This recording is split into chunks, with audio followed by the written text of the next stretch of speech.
Court of Appeals for the State of Michigan is now in session. The Honorable Christopher M. Murray, the Honorable Ellie Greenleaf Maldonado, and presiding the Honorable Michael J. Reardon. All persons having business herein draw near to get attention, and they shall be heard. God save the United States, the State of Michigan, and this honorable court. Good to see you. Well, Vince, thank you very much for that nice introduction. To my left is Judge Ellie Greenleaf Maldonado, and to my right is the senior judge on our bench. You're the senior judge. By number of years, not age. Thank you. Well, but I always have to clarify to make myself feel better. Not just this panel, the entire bench, Judge Murray. So I'm delighted to be with these two colleagues today. Please be assured that we've read everything you've submitted. Except somebody submitted something this morning that I haven't read yet. That's tomorrow anyway. So that's all we do is sit around and read and write. So now is not the time to rehash everything you've written. Now is not the time to rehash your brief. Now is the time to tell us something that you wish you would have put in your brief, or there's some new development in the law. Appraises of that. And if we have questions for you, we'll ask you questions, and then you can do your thing, and we'll have rebuttal. You can sit down. But the worst thing you can do, at least in my book, is to get up here and read, because you want to fill 30 minutes worth of airtime. But please keep in mind that every oral argument here is recorded. Not only audio recorded, but video recorded too. So you'll be on YouTube this afternoon. And as a result, these are public. So we caution you not to mention the name or location of any petitioner in an appeal involving a PPO, or the name of any minor child in the termination of a parental rights appeal. So without further ado, we'll begin this morning. Calling the first case on our docket, case number 375408, People versus Jamie Elliott. And I know that we have, is this Miss Beckersteth? Feel free. Okay, thank you. I do have a small spiel prepared, so Sure. if it gets too long, certainly feel free to cut me off. Don't worry about that. I'm not shy. Okay, thank you. Okay, the easiest way to frame the issue in these cases is to consider a hypothetical. If defendant commits an armed robbery on January 1st in two different counties, Oakland and Wayne, and is arrested in Wayne and then arraigned and is denied bond on both counties that day. Let's assume the Oakland case proceeds quickly in about a year and she's sentenced, but it takes 2 years to get through the Wayne County system before she's sentenced. And the question is, how does the credit work? Once bond is denied, defendant is incarcerated on that case awaiting sentence, so she should get credit in both cases.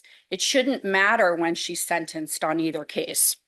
As you know, the jail credit statute says that if she is entitled to credit because of being denied or unable to furnish bond for the offense, she's entitled to credit. And we know statutes are enforced as written. This is remedial. It's liberally construed in favor of the defendant.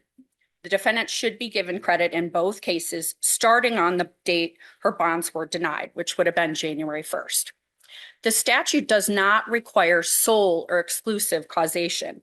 If defendant is unable to furnish bond for any reason, that denial is one reason preventing her release. Credit is required. But this isn't what's happening in Michigan because of the Givens case. Instead, our courts are denying defendant credit in the Wayne case after the date on which she's sentenced in the Oakland case. In other words, she doesn't start even serving her sentence in that case until she's sentenced. So this is very unjust. If a defendant is not given credit for the time she spent incarcerated after bond was denied on that case, where she's awaiting sentencing on that case, the defendant spent her time awaiting conviction as a separate additional term for the latter offense. And this is a double jeopardy violation. So we do know there are some situations where defendant is not entitled to credit. Now, what's that case you just mentioned, Givens? People versus Givens? Yes, Your Honor. I'm looking at your brief. I'm trying to find it in here. Did you cite that in your brief? I did. Well, how do you spell that? Givans. All right, go ahead. Thank you, Judge. So we know that defendants don't get credit on situations where a consecutive sentence is involved. And that's a case like Idziak, where parolees don't get credit on a new sentence. There's also situations where it's an assault in prison or escapes from prison, where the legislature has made the determination that consecutive sentencing should apply and she doesn't get credit. But most felony sentences, as we know, are not consecutive. They're concurrent. And unless there's statutory authority for giving a consecutive sentence, it is a concurrent sentence. So if the legislator wanted to make a felony sentence partially or fully consecutive to another sentence a defendant is already serving, it would have done so by statute. It did not do so. And it did not intend to do it on a backdoor basis with the jail credit statute. So then we get to the case of Prescorn, and we know that that case involved a situation where the defendant was free on bond for the offense for which he now seeks credit. And in that case, the court did hold that that's not something they want to give credit for. And a simple application of the jail credit statute actually gets you there. Defendant was never denied or unable to furnish bond for the first crime of which he was convicted because he, in fact, did furnish bond. So that should end the inquiry, and the jail credit statute does not apply. Again, rationale for this is obvious. We want to discourage defendants out on bond from committing new crimes. The Prescorn court even noted, indeed, it was because he was free on bond for that offense that he was in a position to commit the second offense. So Prescorn stands for the proposition that no credit should be granted on the first case when defendant was out on bond when he commits the second case. So if she hadn't appeared, she was AWOL for a bit, correct? That was the first case, Your Honor. Right. Correct. If she had appeared for the first case and been sentenced at that time, we wouldn't be having this conversation right now because there would have been kind of a bigger gap in time between the two cases, correct? Well, maybe or maybe not. There was quite a bit of delay in the second case as well. They didn't happen too far apart, the date of offenses. So it wasn't a case where she was out on bond for the first case when she committed the second case. And I wanted to get to the Givens case, which is basically how the MDOC continues to determine that credit isn't granted. Now, this case was decided 12 years after Prescorn and supposedly relies on Prescorn, but you can see that it's a situation where bond was never furnished, and the court still took that leap. They read language into the statute that isn't there at all. If the legislature meant to indicate that a defendant could never get sentence credit on one sentence once he began serving another sentence, it could have said just that, and it didn't do it. When Prescorn was decided, Justice Levin said in his concurrence, nor has there been disagreement where the defendant is convicted and sentenced for an offense and thereafter is arrested for another offense and is denied bond That's on because page he is 24 in serving. your brief, right? You cite that there. I'm reading it along with you. Yes, Your Honor. Sure. So some important points made by Justice Levin. Credit is owed without regard to whether there's more than one reason or also explains why the justice system detains him. So for whatever period of time, he was so denied his freedom by any component of the justice system that would not allow him to be at large on whatever bond may have been set. This is the language that should have decided Givens, and it was incorrect. Prescorn didn't make a broad sweeping rule. I mean, it may have indicated it intended to apply this outside of what the facts of the case are, but we know it's a well-settled rule in Michigan that statements essential to determination of the case at bar that are not essential are obiter dictum and lack the force of adjudication. So this court should have decided Givens differently. This is Miss Elliott's case precisely. Bond was set, but couldn't be posted, and it was never revoked. The statute clearly says she was never able to furnish, because she was never able to furnish bond, she gets the jail credit. And then there's one final situation where defendants actually post bond, but later are incarcerated for a second case, and then defendant's bond in the first case is revoked. And that's the Chandler case. And that case, still citing Givens as precedent as the controlling law, says that once the bond is revoked, credit starts to accrue. Now, in that case, the defendant wanted more time, arguing that his lawyer should have revoked bond sooner, but the court said you look at the date when defense counsel was aware that bond should have been revoked. And that's actually the Murray case, which is scheduled jointly with this one. I'm happy to take questions. Any questions? No, thank you. Good Thank job. you. Thank you. Very well argued. Yeah, very good job. Have a nice day. Oh, I'm here on the next one too. Well, have a nice time before that. Thank you. The next one is very similar to this. The case is submitted. Calling case number 375-860, People versus Candace Nicole Murray. Okay. Morning, Your Honor. Kim Bickerseth again on behalf of Miss Murray. I'm obviously not going to rehash everything I just said in that case because it all applies I equally was here. kind of wondering why you cited the Murray case in your last argument. Right, There you right. go. Okay. So this is a little bit different of a situation. This is where Ms. Murray actually posted bond, but was later incarcerated for a second case. And in the first case, her bond was revoked. So in that situation, People v. Chandler actually says the jail credit statute applies and she should get credit. And in fact, the court in Chandler cites Givens as the controlling law, but still finds the way that it did.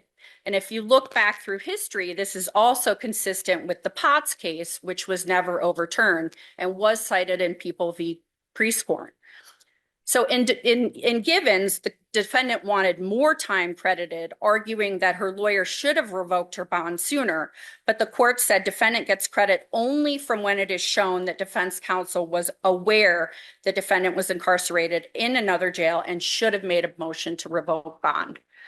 So I guess I'm incorporating by reference the arguments that I made in the Elliott case as well. Okay. Any further questions? Any questions? Not at this time. Thank you. Okay, thank you. I know you're not Danielle Walton. I am not, Your Honor. Good morning, Joshua Miller from the Oakland County Prosecutor's Office on behalf of the people. I am standing in for Miss Walton this morning. She, as of last Friday, is actually no longer with our office. Oh, where'd she go? She is now the Chief of Appeals in Genesee County. Oh, my goodness. so- That's where her husband works up there. He's in Lapeer, Okay.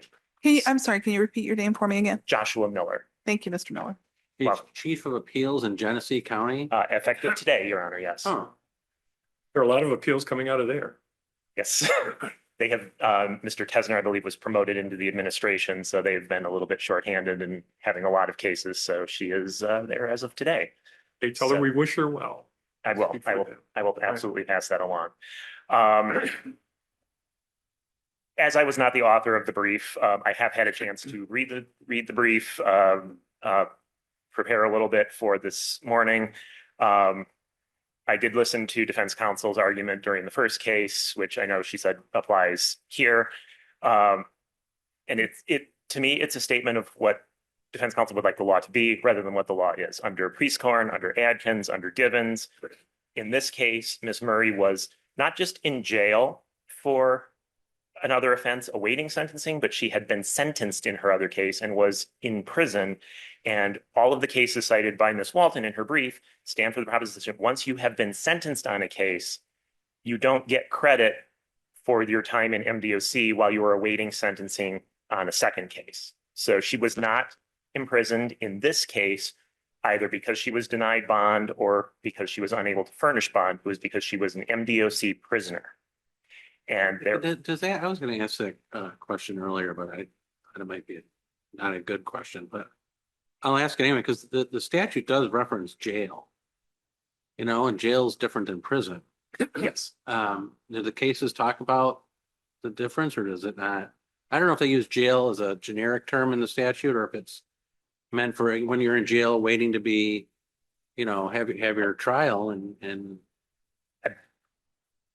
I may be incorrect. I believe it is Adkins that addresses that, but I'm not 100% because I unfortunately, Your Honor, I had a very short time to prepare for that's all this. right. That's all right. But I do believe that there is a distinction drawn by the case law between being in jail awaiting sentencing as opposed to being. So if you're in prison. sentenced in the first case and you're put in prison, it doesn't count Correct. towards a subsequent case because you're not awaiting jail time. Correct, Your Honor. So unless there are any other specific questions, I will just rely on Ms. Walton's brief. No, thank you. Thank you very much. Thank you. Ms. Bickerstaff? Yep. Thank you.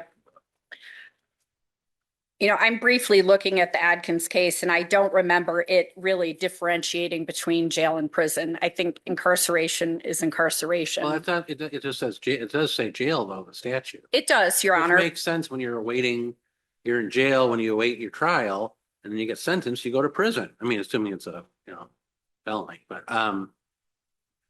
so why doesn't that make a difference in all this, how you're reading? I guess that kind of goes to your first case too. Right. I guess my argument would be that it really doesn't matter where they're incarcerated. In fact, I believe the Adkins case is actually someone is incarcerated in federal custody where it's denied. I mean, I think it's meant to universally apply. This statute was enacted So it's quite a generic long term time when ago. you're behind bars. Right. That's what I would argue. I mean, there really isn't a case other than Givens that supports the prosecutor's position. Most of the cases cited are consecutive sentencing cases.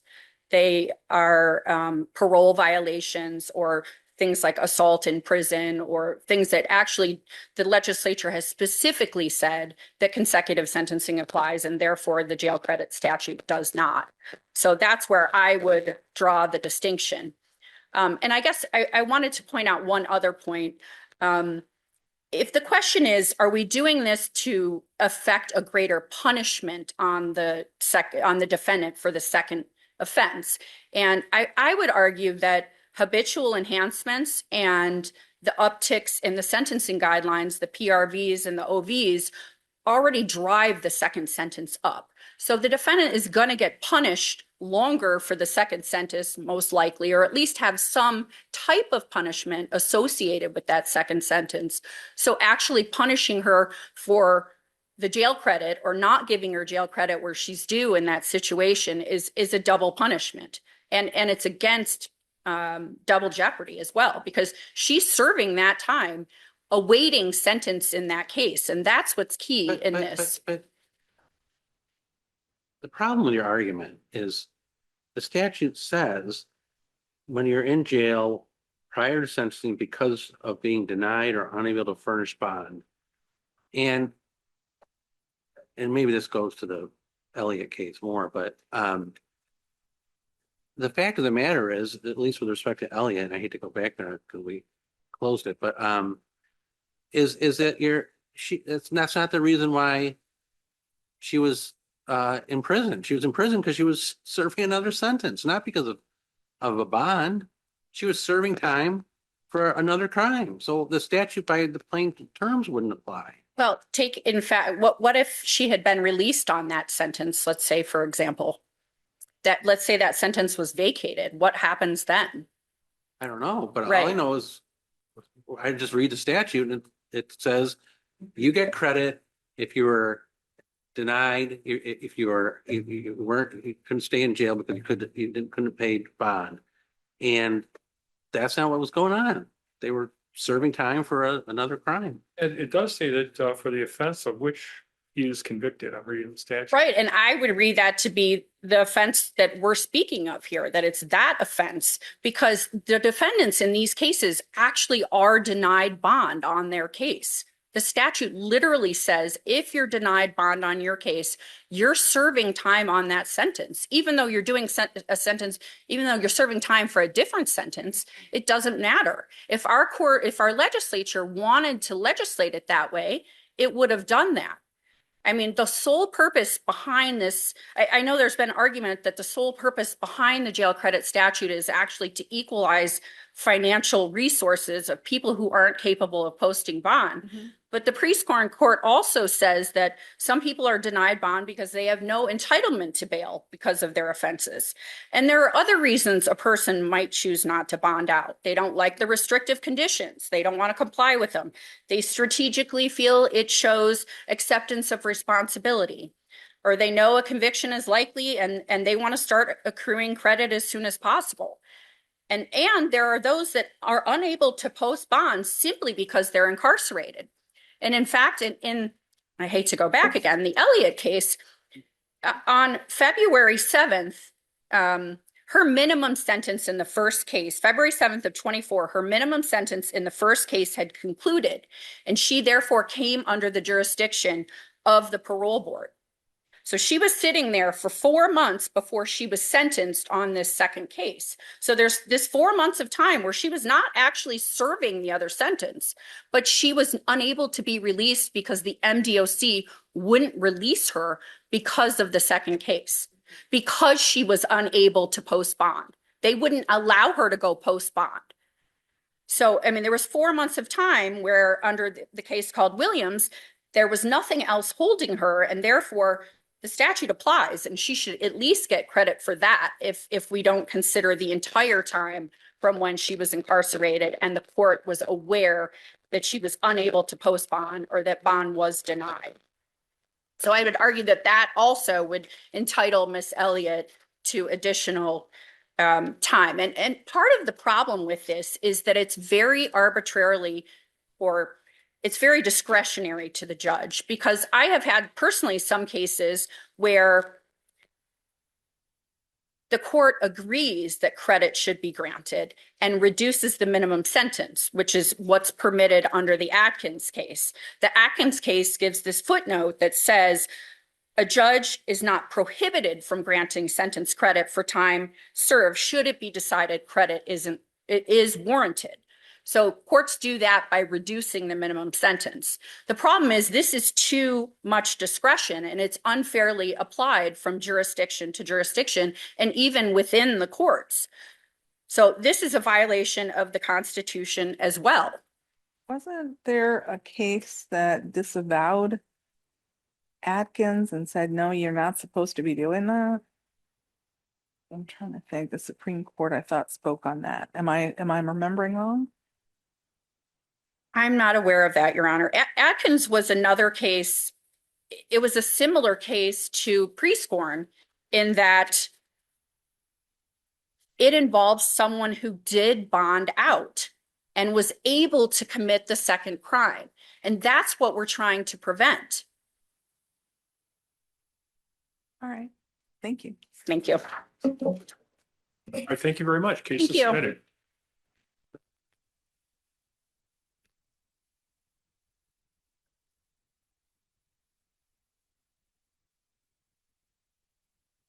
Calling number 3 on our docket for today, People versus Scott Kenneth Jones, case number 363291.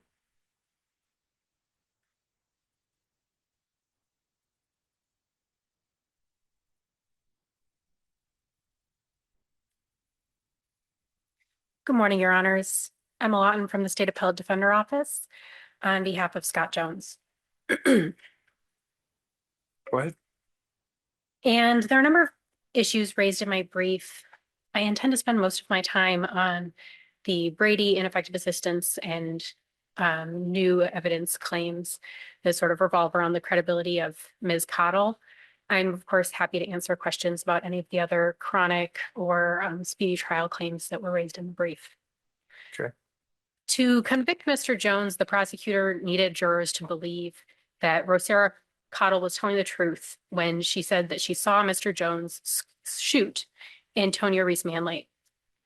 Ms. Cottle was a known liar, and she had reason to lie. She wanted someone to go to prison for her best friend's murder. She assumed that person was Jones, and his defense at trial was to attack her credibility. Trial counsel testified that she would have used any evidence she could find to impeach Ms. Cottle.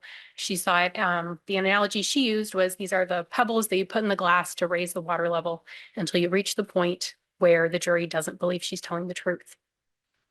The defense was missing some critical pebbles. Through Brady evidence, The prosecution had withheld evidence of impeachable prior convictions for uttering and publishing, and an ordinance violation or an ordinance misdemeanor for providing false information to a police officer. Ms. Innes testified at our evidentiary hearing that she would have used both of those if she had known about them.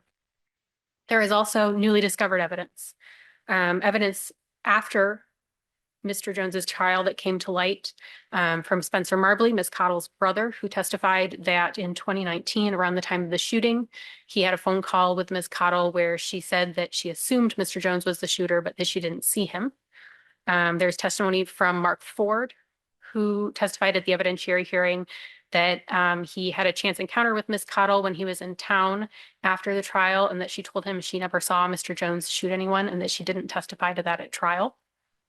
And from Jerry Blackley, who did testify at trial, but provided essentially JPay messages from Ms. Cottle that she sent after the trial, stating that she had never told the jury that she was not in a romantic relationship with him, which was something that she had said under oath. And then there was also a claim of IAC, perhaps newly discovered evidence, either one or the other, of evidence that Ms. Cottle was engaged in PPP loan fraud in 2021 and 2022, and that she had reported to the federal government that she had a $100,000 business that she was running out of a homeless shelter. She received $40,000. And then 6 months later in this matter, when the court arrested her for failing to appear on a subpoena, she informed the court that she needed an attorney and that she had earned under $20,000 in the last year. So in short, Ms. Cottle is a person who lies to get what she wants. She lied to jurors about her relationship with Jerry Blackwell to make herself seem more credible. She lied to Jerry Blackwell about her trial testimony, trying to salvage their relationship. She lied to the federal government under penalty of perjury about her business to get PPP loans. And she lied to the district court about her income to get a free lawyer. Jurors did hear Mr. Blackwell testify at trial that Rosera Cottle had stated that she had lied when she identified Mr. Jones. But it's now apparent on appeal that Mr. Blackwell was not the only person who heard her say that. Mr. Marbley heard her say that in 2019, and Mr. Ford heard her say that in 2022. These are people who are close to Ms. Cottle. It is her fiance, it is her brother, and a friend. The prosecution has tried to suggest, and the circuit court agreed, that these people were biased in favor of Mr. Jones. But that simply doesn't make any sense. Mr. Marbley did not know Mr. Jones until after the trial. And one of the prosecution's exhibits is a phone call where Mr. Marbley, which corroborates that in September, Mr. Marbley was trying to find out what was the relationship between his sister and this case. So if you throw out her testimony, what do I do with the rest of the evidence that they have against him? That is the key evidence that they have against him. That's some of the evidence. There's other evidence. There's videos, there's, other witnesses, there's his own statements, there's the I don't know if it was WhatsApp messages, but there was his after he was shot, his interview with the police that gave him I think that was the prosecution's motive, right? Yes, and that's one of the issues that's addressed in my sufficiency claim, is that the prosecution has no way to tie those statements to September 2019. Those statements are made in June and July. I think they're made in the span of a 4-day period between July 11th and July 15th. There are some text messages or Facebook messages where essentially he says, I don't know who shot me, and I would like to know who shot me. But there was something in there about was it called the Alamo. Ridgeway apartment or whatever the apartment complex was called. The Alamo Apartments. Yes, but Mr. Reese Manley doesn't live at the Alamo Apartments, and neither does Mr. Jones. This is a location, there was testimony at trial that it's a place where people go and they party. The point is he was focused in his discussions that Judge Maldonado referenced. He focused on this apartment complex for whatever reason, and that's where this shooting occurred. Yes, but so there was a relationship between the June or July and what happened in September. I would disagree. And I by think the way, his getaway guy lied through his teeth about his car not being able to go in reverse and how he almost ran over the defendant when he was leaving. The video shows the exact opposite. And didn't he also, the getaway driver Boyd, testify about the defendant using crutches? And I think it was undisputed that Mr. Jones was on crutches from the injury in July. So Yes, I He think drove him there in his dark red SUV that Judge Murray talked about.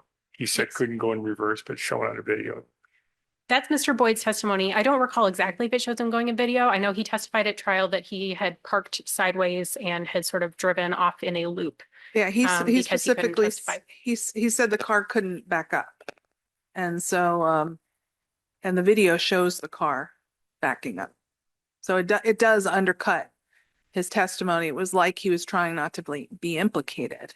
Yes, well, And it shows he was waiting for Yeah.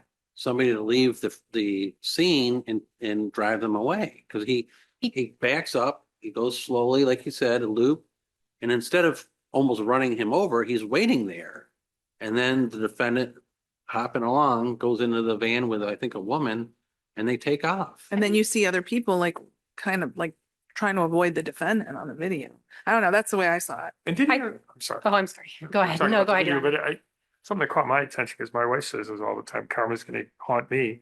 But didn't he tell Officer Kendall that he wouldn't identify the shooter, but karma will come to him?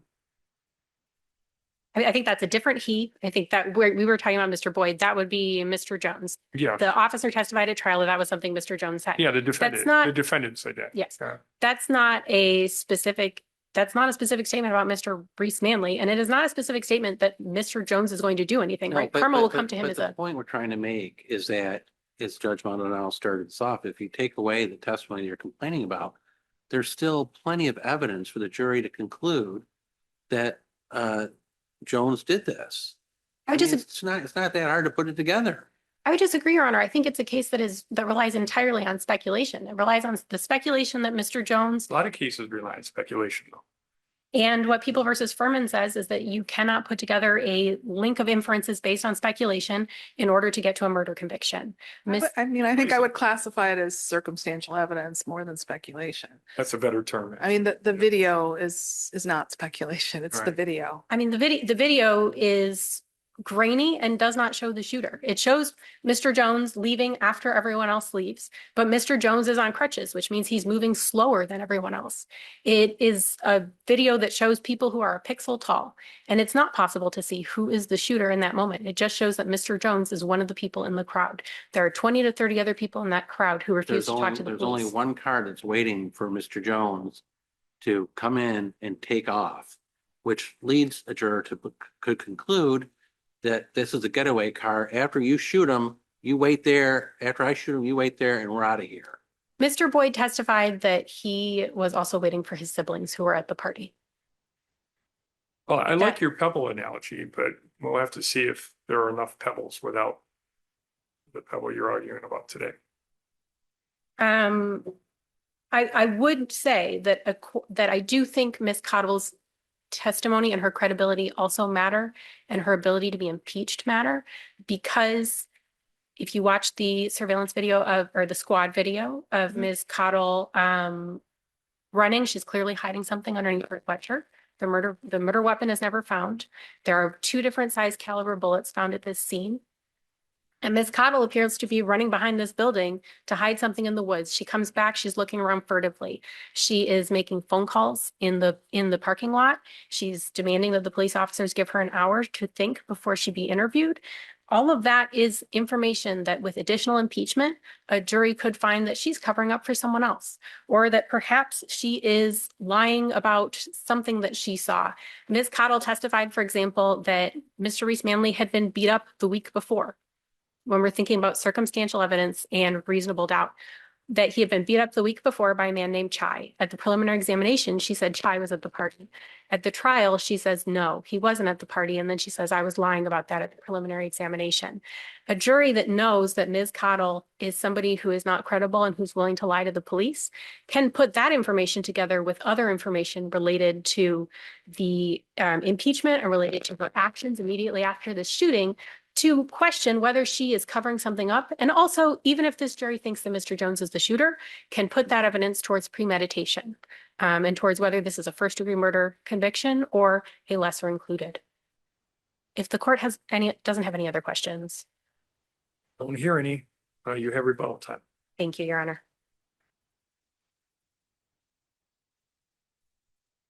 May it please the court, Amy Lee Shepard from the Kalamazoo County Prosecutor's Office on behalf of the people of the state of Michigan. I just want to address a case that actually came out from this court in the last few weeks that I think touches on some of the issues that Ms. Lawton made. It might seem counterintuitive as I discuss it, but I think what it does is it illustrates why there's not a Brady violation here and there's not those credibility issues. Or I shouldn't say not that there's not those credibility issues, but that there was enough confidence in what happened at this trial that the defendant in fact received a fair trial and we received a verdict that's worthy of confidence. So the case that I'm referring to is People v. Bryson. There's not a citation for it yet. It is a published case, docket number 358946. It was originally issued as an unpublished case on November 17 of last year. However, on December 26, this court did decide to publish that case. So BRYSON, correct? Yes. 358, one more time. 358946. And the reason I say it's counterintuitive for me to be bringing this case up, though I do think it's fair for this court to be aware, it is one where this court reversed a conviction, finding a defendant did not find a fair trial and remanding it for a new trial based on a Brady violation for evidence that was not turned over. Now, what happened in that case is very distinguishable from this case. The reason why I think it might pop up as you're deliberating and determining what your opinion would be is there was a UNP involved in terms of some of the evidence that was not aware to trial counsel at the time of the trial. And so it was a late disclosure, well, there was a home invasion that occurred. It was lately disclosed. One of the co-defendants ultimately comes forward, confesses, hey, I'm a part of this, and implicates Bryson as a part of it. Her father was also involved, and he was also a co-defendant. Both of these witnesses were given plea agreements in order to testify against Mr. Bryson. And one of those witnesses ended up lying about what his plea agreement was while he testified at Bryson's trial. The prosecutor neglected in 4 different opportunities to correct that testimony about what the lie was. The APA also knew of one of these other outstanding UNP convictions that this witness had. Because she had authorized the case. There was a UNP and there was also a forgery because there was neighboring counties. So there was one charge from one county, a different charge from another county. She wasn't aware of the one from the other county, but she happened to be the prosecutor who authorized the charges on the UNP. So she was aware of it.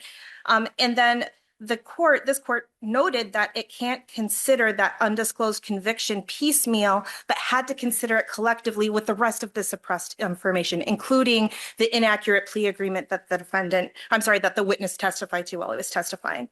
I think all of that stands in marked contrast to what we have here.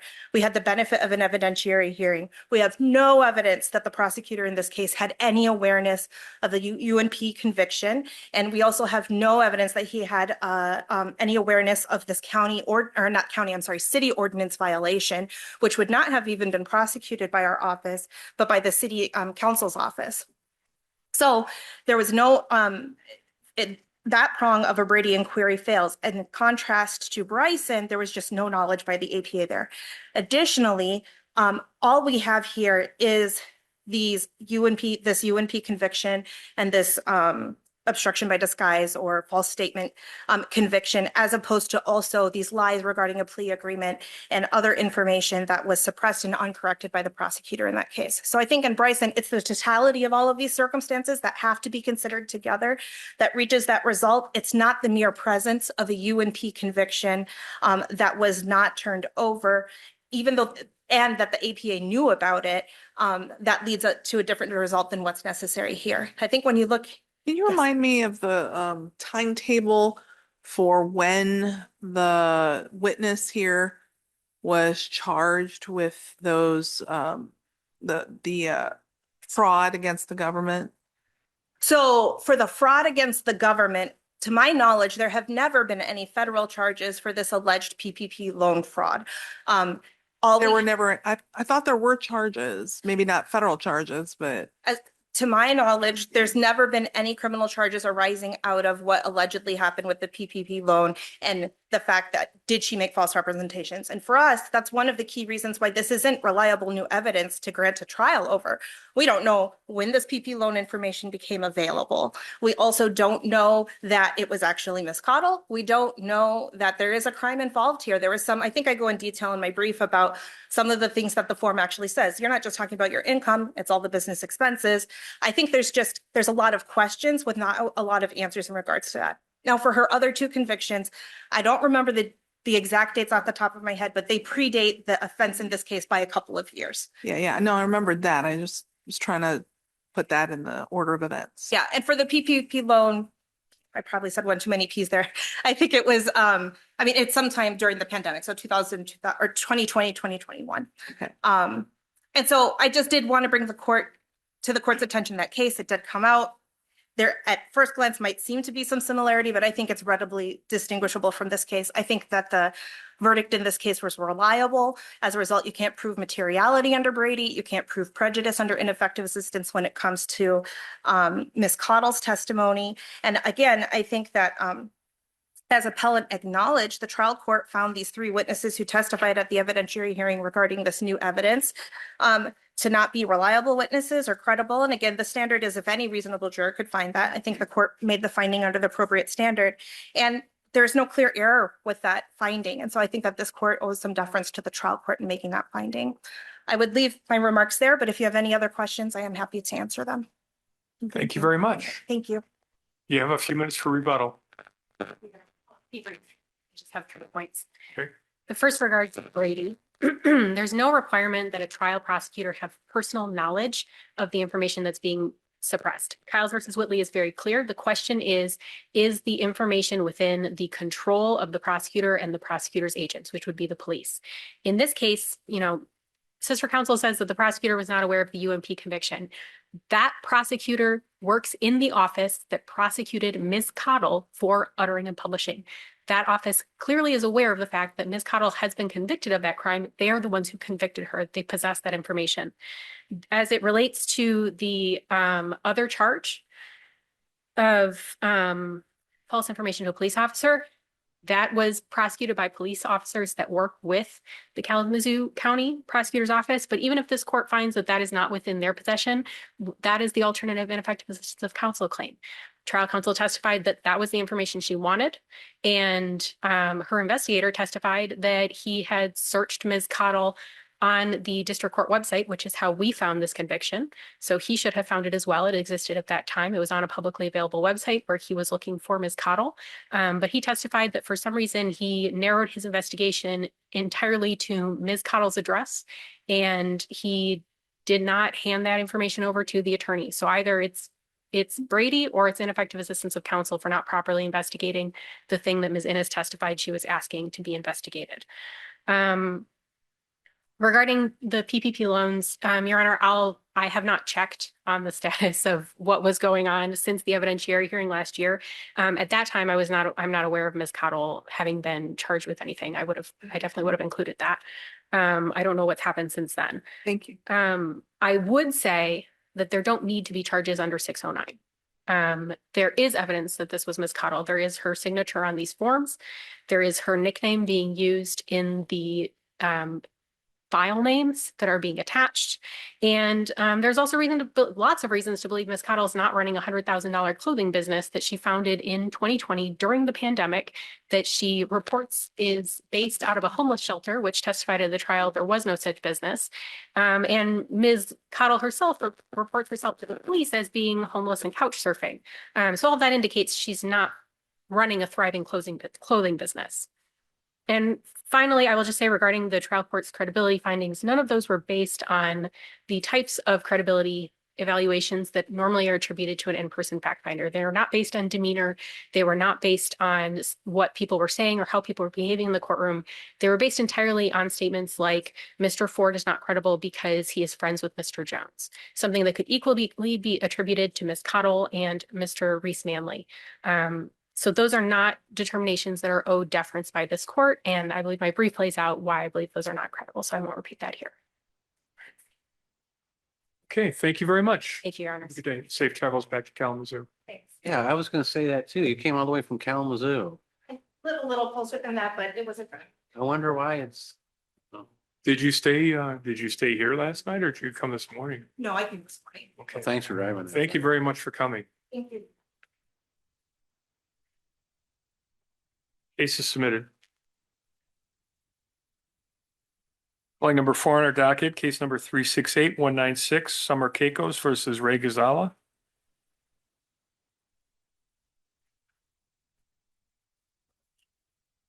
Go ahead, Mr. Gentry. Good morning, Your Honors. Kevin Gentry on behalf of plaintiff appellate. I'm not sure when the last time I brought a clear error case to this court was, but it was a long time ago. And that's because I always remember what Judge Boyle wrote, quoting from the Seventh Circuit, that for there to be clear error, it must strike us with the force of a 5-week-old unrefrigerated dead fish. That's People versus Cheatham. She did have a way with words. And it's been a while, but I think I caught some fish. Because there's a stink here.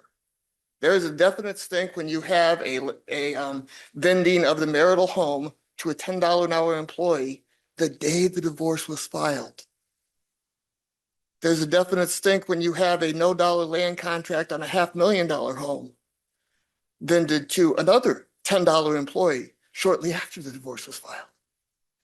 There's a lot of stuff wrong here. Your Honors, I'm not going to say anything bad about the trial court. The trial court was on the bench longer than I've been a lawyer. But the trial court missed some things here. It was a visiting judge, came in after a lot. It is a very long register of actions. A lot of pretrial ugliness, sat for the trial. After the first day, reversed its credibility, its summary disposition findings in favor of a third-party defendant and said, I have heard so much fraud here. And then went the other way in the final trial.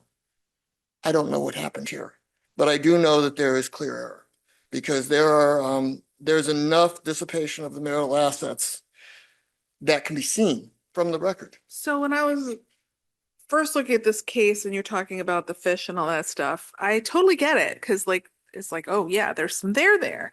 And then I'm looking at what the judge did and I'm like, why did the judge do that? And then I read the transcripts. The judge did not believe this lady. And whether or not I can't disagree with it because I'm not allowed to disagree with it, right? I don't think the judge believed the third-party defendants either. He said as much. I don't know if this was a pox on all your houses decision. I think it probably was. But yeah, I understand exactly what you're saying, Judge Maldonado, because there were definitely credibility findings against everybody here. But at the same time, there was a lot of dissipation of marital assets. We had third-party defendants in front of them, and $10 an hour employees loaning you mysteriously a long time ago $150,000. Yeah, Pretty rough. It's all very weird. But then when she signs over the house, the one credibility finding we have on the record that is a strong credibility finding in favor of somebody is I don't think she was it the notary, the lady who, yeah, I think it was the notary, right? The notary There was no who, duress. I'm sorry? It said there was no duress, yes. She was like, yeah, there was nobody with her. There wasn't anybody there. She was like, if I thought that there was anything fun, weird going on, I wouldn't have let her do it. My client's testimony prior to that was there was a knife to her throat. I'm sorry? My client's testimony prior to that was there was a knife to her throat, whether that was accepted or not, obviously, but I agree that when she showed up at the notary, she didn't show up with a knife to her throat. I agree with that. And I understand what you're saying, and I don't know what kind of training this particular judge has on domestic violence or whatnot, but I mean, tell me what the Court of Appeals can do when there's a credibility determination like that. On that one, maybe not a lot. But what about what he found on Granger or what he didn't find on Granger? Because when we have Granger, we have the Granger property. First, he finds that the land contract was zeroed out. Then he finds that it wasn't. Then he finds my client gets a half interest in the land contract. And then he finds it wasn't marital property at all. Those are 4 utterly conflicting findings. I think that's got to be sorted out. And I agree, this court can't sort that out. Isn't dissipation of assets usually when one of the spouses tries to, sell a car, sell a house, whatever, and pocket the money, thinking he's going to get away with it before the divorce starts or whatever. The only asset, so to speak, the stream of income that was from one of the houses was the only thing left. There's no evidence that the husband pocketed any money, right? It was supposedly to extinguish debt. And the only stream of income, he split 50-50. The only stream of income he split 50-50, but what he accomplished, Your Honor, in a quick moving of the shells was the marital house fell off the table. The Granger house fell off the table. Yeah, It but was he $10 an didn't, hour but he employees. doesn't benefit from that. Your How does he Honor, benefit from it? I'm not able to say what happened after the record, but I will say they were his $10 an hour employees. I understand that, And but stuff there's no record evidence that he benefited from this. Other than extinguishing debt, which, Extinguishing debt and making sure that there's no division of the marital assets. The result of this was that my client was left with no marital home, a lease to his $10 an hour employee, which got interesting in a hurry, and nowhere to live. And that brings us to our second point, that even if this court can't touch anything in the division until it gets to the end, when it gets to the end, it's not equitable. My client got $27,000 as an interest in a business that was not appraised by anybody, that there was testimony from everybody. There was a whole lot of cash involved. But she agreed to that. It killed me, but she agreed to the person, to that evaluation. Agreed. But let's look at what else she got. A broken car, and that was it. That was it. That was it. No well, she spousal got support, no the attorney stream fees. of income and whatever 50/50 of whatever was left in the lockbox or whatever from his mother's money, Is the which one there was that- no finding on. The one under the bed, right? Yeah, the one Yes. under the bed. Yes. But we don't know the value of that. We don't know the value of that, and we don't even know the value because the judge didn't find it. Other than finding initially that it was zeroed out, we don't know what the value of the vendor's interest in the land contract is because there was never a finding. How does this court determine whether or not something's equitable if you don't even know the numbers? But we do know the numbers on spousal support, 13 years, stay-at-home mom. The other side is earning income and it's zero. We know that the judge actually cited the Olson factors, good. Didn't make findings on them, Didn't say anything. not so good. I think he made a reference to the judgment and I looked at the judgment. It doesn't say It anything. doesn't say anything, Your Honor. Right. You're exactly right. He cited the factors, knew what he had to do, and then didn't do it. Mhm. There's a word for that, and it's error. And on attorney fees, Cohen says that when a party raises a 3.206D attorney fee need, there has to be a evaluation of the parties and their needs and the assets and who's done what bad, which the trial court didn't know anything about because that was all prior in the various pretrial hearings. But we know that then none of that happened. The opinion and order didn't even talk about attorney fees.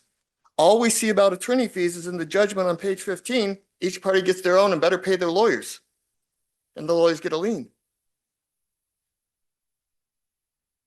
These parties, my client makes, according to the trial court, my client makes $104 a week. And how's she gonna pay her lawyer? She's still working there. I'm not kidding. And there's a problem here. There's a real problem here. Whether this court can undo everything that was done in this mess, and there's probably 3 issues with the Park Place houses I didn't even bring up because the facts are not sufficient on the record to support any argument on them. But whatever the court does with this mess, if you walk away, and that's what my client did, walk because the car they gave her didn't run. If you walk away from the divorce with $27,000 off of business, nowhere to live, no income, child support is your only income, and no attorney fees, there's something wrong here. Thank you, Your Honors. Thank All right. you. You have some rebuttal time. Good morning, Your Honors. May it please the court, Claudia Topic appearing on behalf of Appellee. Now, over the years, this court has affirmed judgments where a trial was claimed to be deficient by saying a litigant is not entitled to a perfect trial, but a fair one. Borrowing that concept to this appeal, a litigant is not entitled to a perfect decision, but a sufficiently fair one. In other words, perfect should not be the enemy of the sufficient. Appellant claims Judge Viviano deficiently analyzed a proper legal tenets, and that deficient analysis yielded erroneous decisions. The record demonstrates otherwise. Judge Viviano's judgment should be affirmed because each ruling, the identification of the marital estate, the distribution and division of the marital estate, the denial of an alimony award, and the denial of an award of attorney fees were properly analyzed and are supported by the record. What was the analysis on spousal support? Your Honor, We referenced, I would kindly direct the court to pages 17 to 18 of Appellee's brief, where he notes with adequate record references, Judge Viviano's application of 9 alimony factors. And as I understand. Where did he? I looked at the opinion. I didn't see where he analyzed, or in the transcript where he actually analyzed. He laid out the factors, but he didn't. I think he, at one point he made, maybe it was in that order he did after the bench trial concluded. And he made reference to the judgment, and then I looked at the judgment of divorce, and it doesn't say anything about the factors. Your Honor, the factors were referenced, and the application was analyzed in a separate section of the opinion. Okay. And it was not a step-by-step process, but it is all included within the opinion, Your Honor. What was the amount of money left over from defendant's mom's? What did she gave him like 550,000 or something like that, and to take care of her, and she passed, I think. The Yes. money was left, whatever was left over was supposed to be split 50-50, right? Yes, Your Honor. How much was that? A good chunk of the money was used to purchase Granger How much Road. money was left at the time of trial? How much money was left in that box that he always referred to? As I recall, Your Honor, it was about $150,000. Is that what the trial court found? I couldn't find anywhere where he concluded how much was to be split 50-50. I couldn't either. Isn't that a It may problem? Yes, Your Honor, it would be a problem if it was necessary to indicate exactly how much each party was to receive. But he did indicate that each party would receive 50% of what was left over. Right, right. But and I thought about that too. And then I looked at our case law, and it says when you're dividing property, the court has to place a value on the property. If they don't, then it's an error. And the judge also didn't make a finding. There was a lot of very contentious testimony regarding who had the box, right, in their possession and where it was. I couldn't find the judge making a determination on who actually had possession of that lock box with, 150,000 or whatever was in there, jewels, cash, all that stuff. He references jewelry, but he talks about the remaining, whatever is remaining from the $550,000 that defendant's mother gave to him. We don't know what's remaining. That's an issue. That is correct, Your Honor. And the reason is because the lockbox was never produced during the pendency of the trial. So no record or testimony indicates what was inside the lockbox. Didn't the judge ask for that? The record is not perfect, Your Honor, but it is sufficient. And it does lead to an equitable division where each party received a mirror award of what was identified to be in the marital estate, which includes the business, the personal property of the parties, any sort of furnishings and furniture within the marital home that they once lived in, and as well as any debts incurred prior to the case. Okay. The Judge Viviano's first task was to determine what was in the marital estate. Your Honors, this was a 5-day trial. Those days were dedicated to determine what is in the marital estate and what is not in the marital estate. Judge Viviano appreciated the importance of this initial step by giving all parties ample opportunity to present their cases, as well as directly questioning witnesses himself in order to gain clarity and understanding. This was not a rush process. It is not perfect, Your Honors, but it is sufficient, and time was taken to appreciate the importance of what needed to be done here. The 5-day trial provided Judge Viviano the tools to properly make his decisions. The record supports the rulings. The court found the marital estate to include the business, the furnishings within the home, the personal property and debts. As I had indicated, these were split equally between the parties, appellant has painted a milieu of shenanigans, deception, and subterfuge on appellee's part. She went as far as to enlist the IRS to paint appellee as a crook. But the IRS, with its vast powers and resources, concluded otherwise. They found appellant's claims groundless, and they put an end to her Machiavellian machinations. This was not lost on Judge Viviano. Two separate independent fact finders came to the same conclusion. The assets were legitimate and not, as she said, procured by fraud. Judge Viviano properly comprised the marital estate. Because the marital estate was properly comprised, appellant then argues that it was improperly divided. But appellant advances a predicate argument as to distribution, that the court failed to adequately consider the Sparks factors and that this failure led to an inequitable distribution. The failure to, Your Honors, this is no more than tautology. The failure to consider the factors led to inequitable distribution, and inequitable distribution was produced by a failure to consider the factors. But appellant's two-headed monster can be slain by a single spear. The distribution was in fact equitable. So you threw out a number. You told us that there was $150,000 in the lockbox. So has the wife here gotten $75,000 from the lockbox? Your Honor, doing the math, subtracting what was spent on the Granger property leads me to conclude that this should be the amount that is within the lockbox. The lockbox, as I know to this day, has not been produced by either party.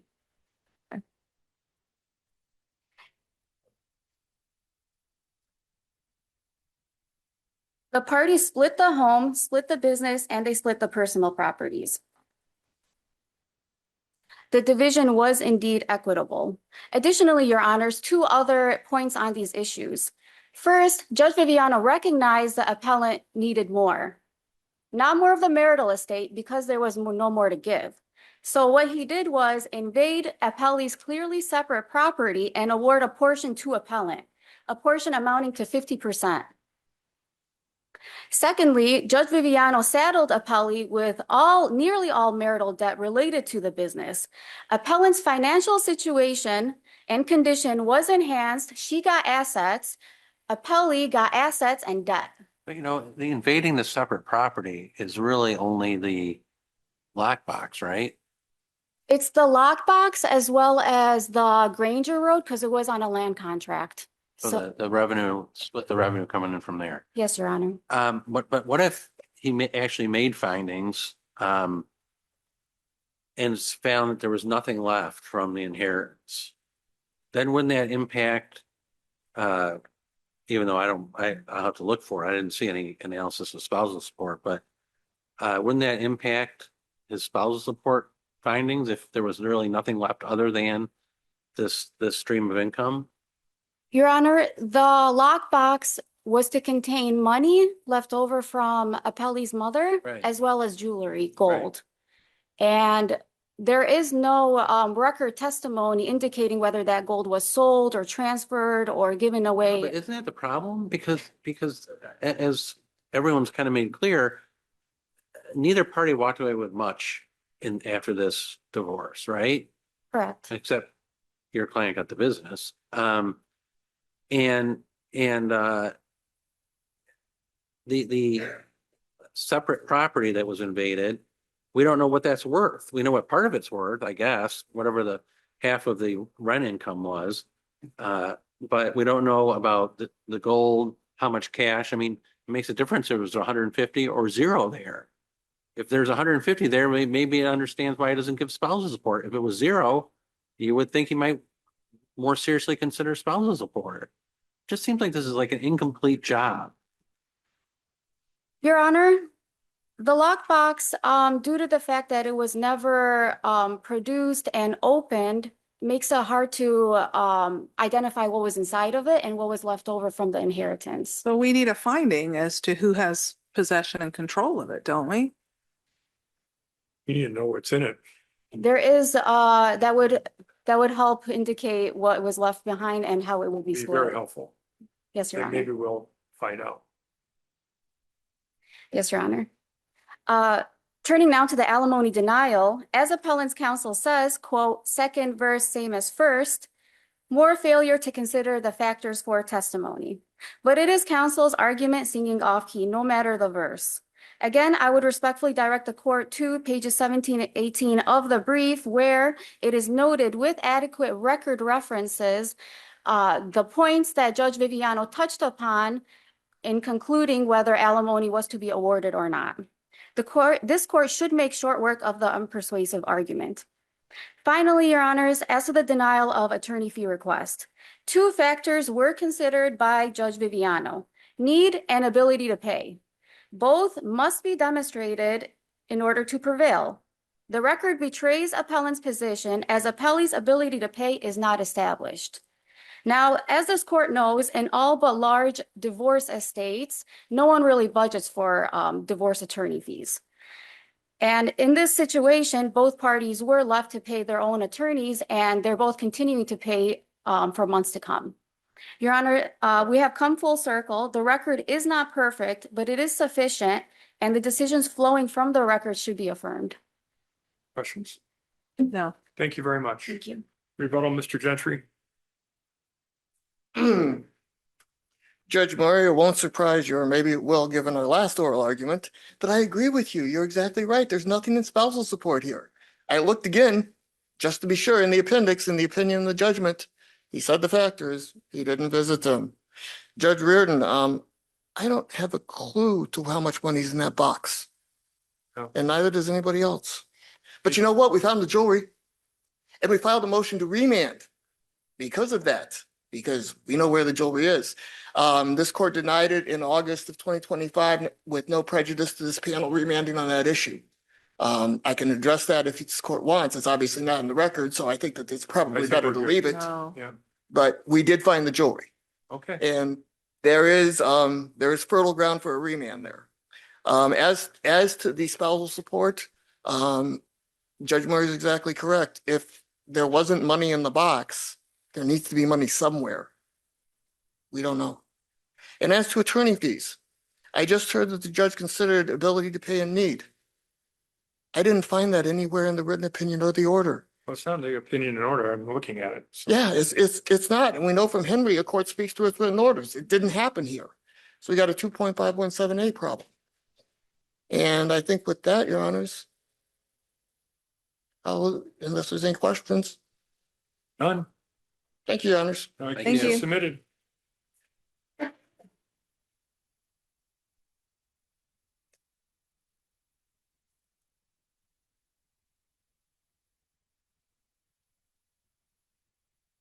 Calling number 5 on our docket this morning.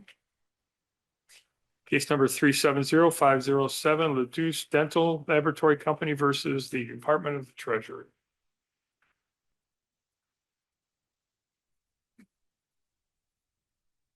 Go ahead. Morning, Your Honor. I'd like to introduce myself. My name is Tom McDonald. I'm the attorney on behalf of Ladouce Dental Laboratories for oral argument. Accompanied with co-counsel Attorney Marilyn Adamczyk, was very helpful in doing research and preparing pleadings for this hearing. This is a routine C-10 motion for summary disposition. As this court is well aware of, the standard is the determination of the existence of genuine material fact when viewed in the light most favorable to the non-moving party. We've got two views in summary on this case. The first is Ladouce as a manufacturer of dental prosthesis is subject to certain laws in this state that I recited in my brief. And one of those is that there's a prohibition against selling dental prosthesis to the general public. Ladouce is prohibited from making a retail sale. Another, that's at 333-16643. 333-16641 prohibits Ladouce from manufacturing any dental prosthesis unless there's a prescription, a work order from a dentist to do so. Attached is Mr. Scott Ladouce's affidavit, together with a list of the 149 licensed dentists that are his exclusive customer base. The affidavit also attests that no retail sales have been made. It's our belief that as a reseller of these manufactured prosthetics, they are exempt from paying any retail sales tax. Mr. Leduce's affidavit has not been refuted by Treasurer. Facts remain as they say. There has not been one retail sale that has been identified in these proceedings. Hence, it's our view, there's no dispute. Looking at the statute, looking at the affidavit, there's no dispute. We believe the Court of Claims order ought to be overturned and summary disposition is granted in favor of Leduce. The second view is that there are numerous incidents of genuine disputes in this file. I've itemized many of them in my briefs that I know you've read. Just to comment on a few of them here is regarding the definition of what a exempt dental prosthesis is. The auditor simply identified 3 products: bleaching tray, a bite, splint, and a mouth guard, which he referred to as a sport guard, and said they didn't fit the statutory definition of it. That has been refuted by Mr. Leduce's affidavit, where he explains the medical purpose, how they are to repair, replace for each one of those items. So that's a disputable item. What is the statutory definition? The auditor then went on and then using that definition came up with a figure of 8.3% of gross sales are subject to this retail sales tax, even though there are no retail sales. The affidavit by Mr. Leduce, I think it's affidavit letter D, is a listing of the 228 prosthesis products that they manufacture. And if you identify the items, even using the auditor's theory, we end up with 2.2% of the sales are those 3 products, not 8.3. So there's a big difference there. So that's just another example of factual material disputed facts. There are others. Your Honor, I'd be happy to take any questions from the bench this time. Thank you. You have some rebuttal time. Wow. You have plenty of rebuttal time. Thank you, Your Honor. All right, go ahead.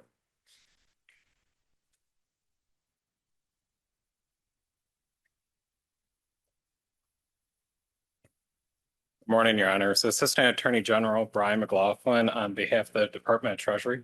Morning. This case involves a very unremarkable premise of the Revenue Act. And when it comes to a tax audit, the Treasury requires documentation in order to verify what the tax liability is. Then it's the taxpayer's burden to give Treasury during the audit the documentation necessary to verify. How about the affidavit that appellate's counsel talked about? Is that good enough? No, Your Honor, it's not good enough here because of what it doesn't say. The affidavit actually never addresses the documentation provided. So there was a couple things provided during summary disposition. The first was basically a list of customers for Leduce. And the other thing that was provided was a list of all products sold. Now, the problem with those 2 documents that was laid out in the brief is the dollar amounts don't match. If you look at the customer list, you have no idea which dentist purchased which product. If you looked at the product list, you have no idea which dentist purchased which product. And then the other group of documents was these exemption certificates. Now, the exemption certificates are only for someone claiming, or in this instance would be someone claiming the whole being a reseller. It's not for the dental prosthesis exemption or exclusion.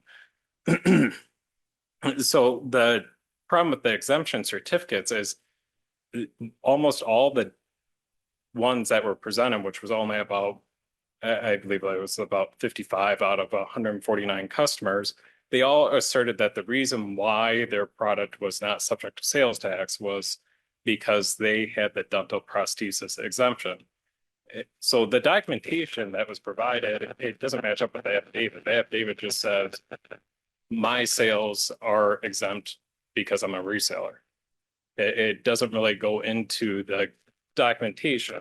So what the Court of Claims held in looking at what was produced by the affidavit and Ludus's records is that Ludus never actually met the statutory burden under the Revenue Act. So when a taxpayer does not produce documentation, Treasury has to use the best information available to it to make an assessment. The Revenue Act actually places the burden on the taxpayer to rebut Treasury's determination and say, Treasury, your assessment is actually incorrect here.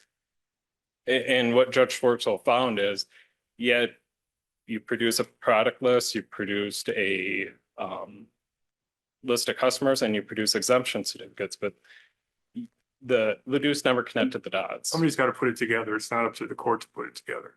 Yes, Your Honor. It's no different than when, say for this court, appellant submits a brief, they got to cite to the record, they got to give the legal authority for their position. They can't just articulate a principle and just leave it for the court to do. And that's really the problem here. And it's a product of the Revenue Act placing the burden on the taxpayer to rebut that the audit assessment is prima facie correct. And that's proper at summary disposition stage because everything that Ludus produced, it was Ludus's own records. It's not something that Treasury had. Now, it may seem like the Ludus's counsel mentioned that the affidavit, Treasury never contradicted the affidavit, but that's because the affidavit really never got to the heart of the issue. It just predominantly stated in the affidavit that all these products are sold at resale. If you notice in some of the product listing, there's many instances where a sales tax number is not listed, indicating that it was not being claimed as being sold for resale. Well, this is just a very specific situation for these two tax years, right? I mean, they didn't properly rebut. He had the informal conference and the court of claim granted a summary. But it's just for those two tax years. If they presumably do a job that's you say better job, but a job that satisfies Treasury for subsequent years, then they could be entitled to these exemptions. That's correct, Your Honor. And I will say that it is possible to rebut Treasury's presumption if the taxpayer comes forward and actually connects the dots. And Right. that's what you're saying they didn't do. correct, Your Honor. Yeah. But and also just to correct one thing, Your Honor, it's the only tax year at issue for this specific case is 2018 because the 2017 tax year was dismissed by Judge Schwartzel for lack of jurisdiction for failure to pay the uncontested I portion. made a mistake. I was thinking about what happened at the informal conference. Yeah, yes, Your Honor. Informal conference was both years, but the only year for 2018 is on appeal. We understand. Thank you, Your Honor. There's just one other point I would like to make. When the auditor was providing determination for the assessment, 8.3% of the products were taxed. So the remainder of the 91.7% of the products were not taxed as being a dental prosthesis. So that's basically how the auditor in this case did not have to provide or have to look at the website and try and back out what it thought would be a dental prosthesis. Because of lack of records, it could have just taxed 100%. But the auditor was That's trying. very good of the state of Michigan. Yes, Your Honor. Your Honors, unless you have further questions, Treasurer just asks that you affirm the Court of Claims. Nothing, No, thank no, you. Judge. Thank you, Your Honors. Rebuttal? Let me explain why that argument is a distraction. Even if we take accept the auditor's explanation of what is exempt and not exempt, the Dukes is still a reseller. They're not making a retail sale to an end user. They're prohibited from doing that. So even if these bite guards and mouth guards are potentially taxable, that's with reference to the patient. Reduce is exempt as a reseller selling to its exclusive base, the dentist. But he didn't supply all of the certificates of exemption from the dentist. What, do you have a response to that? Yes, actually, I argued that the exemption is not even necessary. First of all, as a reseller, you're per se exempt. You're not making a retail sale. And then there is another.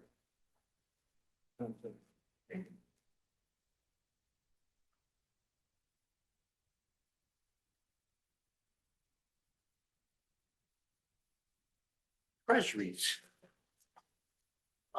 Notice issued in February 9th, and I raised this in my argument in my briefs. That because of the per se exemption to dentists, those prosthetic devices not really not taxable at a retail level.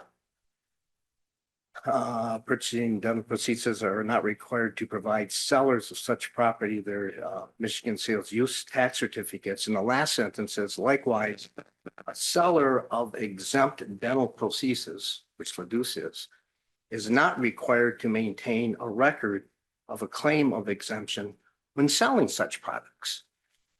And I've attached this, it's not an exhibit to What was that out of though? Was that a statute? it's I guess it's a Like a revenue rule? proclamation from the Michigan Department of Treasury. Or like a revenue ruling or Yeah. something like Yeah. that? It is attached as Exhibit B to the appellant's response to the appellee's first motion for summary disposition. So it's my response to the first motion of summary disposition. I make the argument there and actually attach it. So there's really two per se exemptions here. One, that the reseller of these devices, Ladus, is exempt. And then two, that the dentists are exempt from in that license. I'd like to address this issue of not producing documents. First of all, I'd like to point out that attached again to the affidavit, in addition to the list of the dentists, is a list of all of the products that Ladus manufactures. There's, I think, 228 products. This listing shows the units that were sold, the revenues that were generated, and the percent of the revenue that is generated. I've attached there's a table that I have attached to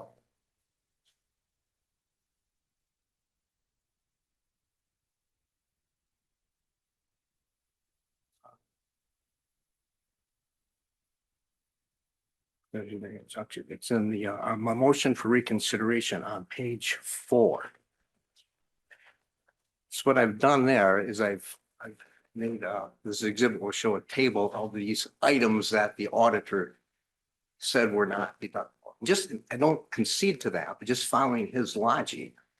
And then I go back to the list of exhibits and the percent of the revenues. And that's where I, when you look at my table, I end up with 2.2%. We got a basis for computing that. The auditor went to the website, came up with some categories. You probably saw the footnote in the court claims opinion where the judge commented on page 2, footnote 2, that the auditor did not give any explanation how he came up with it. They were just arbitrary numbers. These are actual numbers. Now, we don't have to decide that. All we have to decide is there the existence of a disputed material fact? And I think there is here. Difference is in the sales is 144, what was it, 166,000 compared to 44,000. It's a difference in tax of, I think it was 2,656 using our assessment compared to, I think it was close to $9,000. That's a material fact. And the other thing I'd like to point out to the court is there's these allegations. Well, Ladus didn't produce these documents, didn't provide them. Where's their support for that? The only thing that I can find in the support is the affidavit of Ms. Van Buskert, who was the supervisor. I look at paragraph 5. During the audit, taxpayer did not provide detailed field reports showing specific products and tax effects associated therewith. That's what she alleges. Well, let's work up to paragraph 3, where in her affidavit, she says in her capacity. Looking at the Elaine Van Busker? Yes, Your Honor, and that's Exhibit B. I thought Exhibit E, I think it is, isn't it? It appears in a couple of places. I believe in the appellant's brief, it's Exhibit B, but it could be a different exhibit in the Treasury's brief. No, I'm looking at appellants that's signed by you. It says E, but go ahead. Okay. Paragraph 3 says, in my capacity as the audit supervisor, I supervise employees who perform audits as part of their duties and review their work. In this way, I am familiar with the audits. She didn't prepare it. Just looks out. If we look at the paragraph 14 in this affidavit, I make this affidavit based on my personal knowledge and reliance on information provided to me by employees who I supervise. Classic definition of hearsay. And then I'd like to point out to the court the case I've quoted, and it's the Attorney General versus John Brewer, 140 Mishap 1, page 16 and 17. Now, in that case, it was the Department of Natural Resources. Oh, wait. Pardon me? Number 4 on that affidavit that you were just citing to. She says, I supervised the auditor that conducted the audit of plaintiff from such and such date. He's no longer with Treasury. I also participated in the informal conference stage relating to the audit of the plaintiff. So she wasn't just, a distant supervisor. She was participating in the audit. Do you have a response Well, that's helpful there? yeah, I see that, but she just participated in a conference. She didn't participate in reviewing work papers, preparing them. If called to trial, she can't authenticate that audit. She doesn't have any personal You knowledge. can authenticate a business record though, can't she? Well, that was addressed by the case I'm going to cite to you, Your Honor. And that's the Attorney General versus John Brewer, 140 Mishap 1. Brief background, it's a DNR. There's a supervisor who prepared some report from its employees, and then the supervisor submitted those reports. And it was argued that it was a hearsay, and this Court of Appeals held that it was hearsay. And then it addressed the issue, I think it's on page 17, the last paragraph Of what? of this Brewer case. Okay. Brewer case, the similar 140 Mishap 1. Right. Last paragraph, page 17. Then it looked at this exception as a business record. And the court said that this subrule should be construed to pertain to reports and data compilations regarding overall activities of a public office or agency. This subrule should be limited to reports and data compilations such as annual reports of the activities of the office or the agency. It should not be used to permit the admission of a document asserting that a specific attitude was undertaken, which is exactly what we got here. So no, Your Honor, I think based on this rule, it is not an exception to the business records. So my point being that we don't have an affidavit from the auditor that records are not produced or responded to. All we have is Ms. Van Buskert's reply that she relied on her employees, her staff, the auditor, to tell her something that they did do it. Hearsay. I'd also like to point out to the court that this informal conference that was referenced, I think it's on page 2.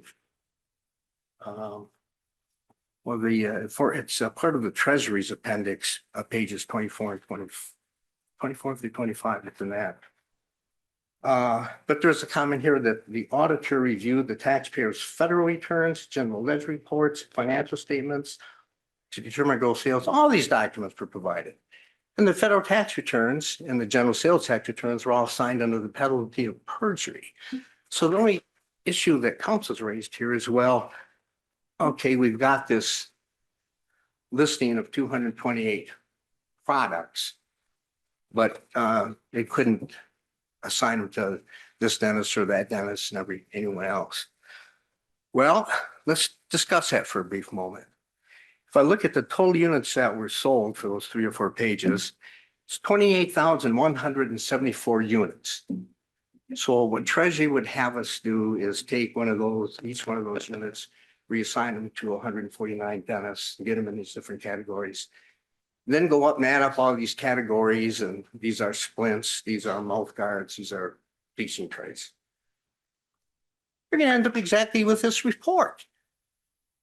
That's exactly what this report does. It took Ledouce's sales for that year, looked at all their product categories. If you look at the top there, it has work analysis by invoices sorted by work code. The computer spit this out. Now, I wasn't there for the audit. I can't say for sure that was this provided then, was it asked for then? We don't know. There's no affidavit supporting it, but it was provided during discovery. Treasury had this information. And if we were to do the analysis that Treasury just mentioned, we're, fill in a gap, et cetera, this is what we get.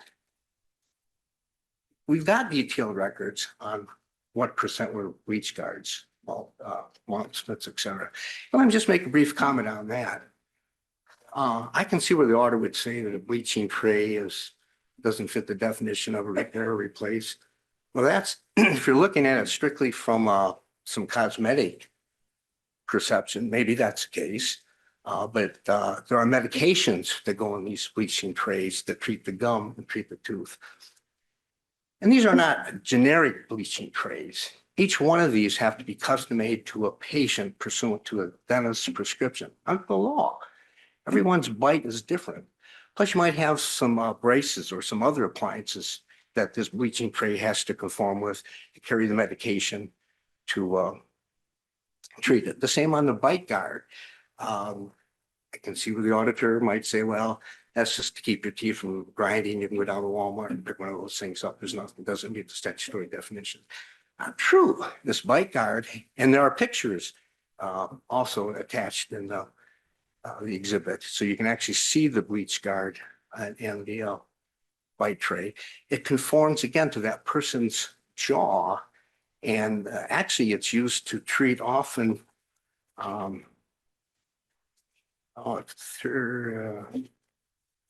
reference it in is there we go, number 27.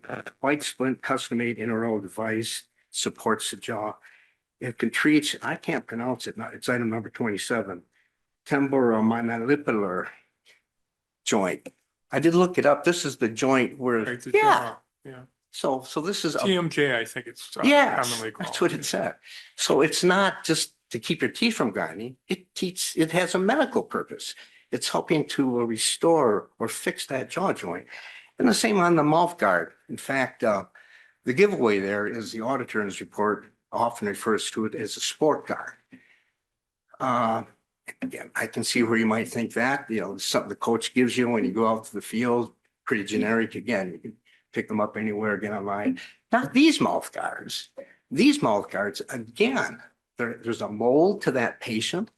It's unique to that bite. There could be some other intraoral devices in there that are made special for it. And it's to hold that jaw in a particular place during everyday activities to restore condition, repair condition, has medical application. That's why only licensed dentists are allowed to write these prescriptions. That's why Ledouce is only allowed to sell to licensed dentists. There's no retail sales. And again, I think we don't have to go beyond the resale issue. No matter what they sell, Ledouce is a reseller, and they're exempt by that. Any questions? Thank you very much. Case is submitted, and that concludes our 10 o'clock case call. We're going to take a little break. Thank you for the courtesy of your time. Thank you. Safe travels. Thank you.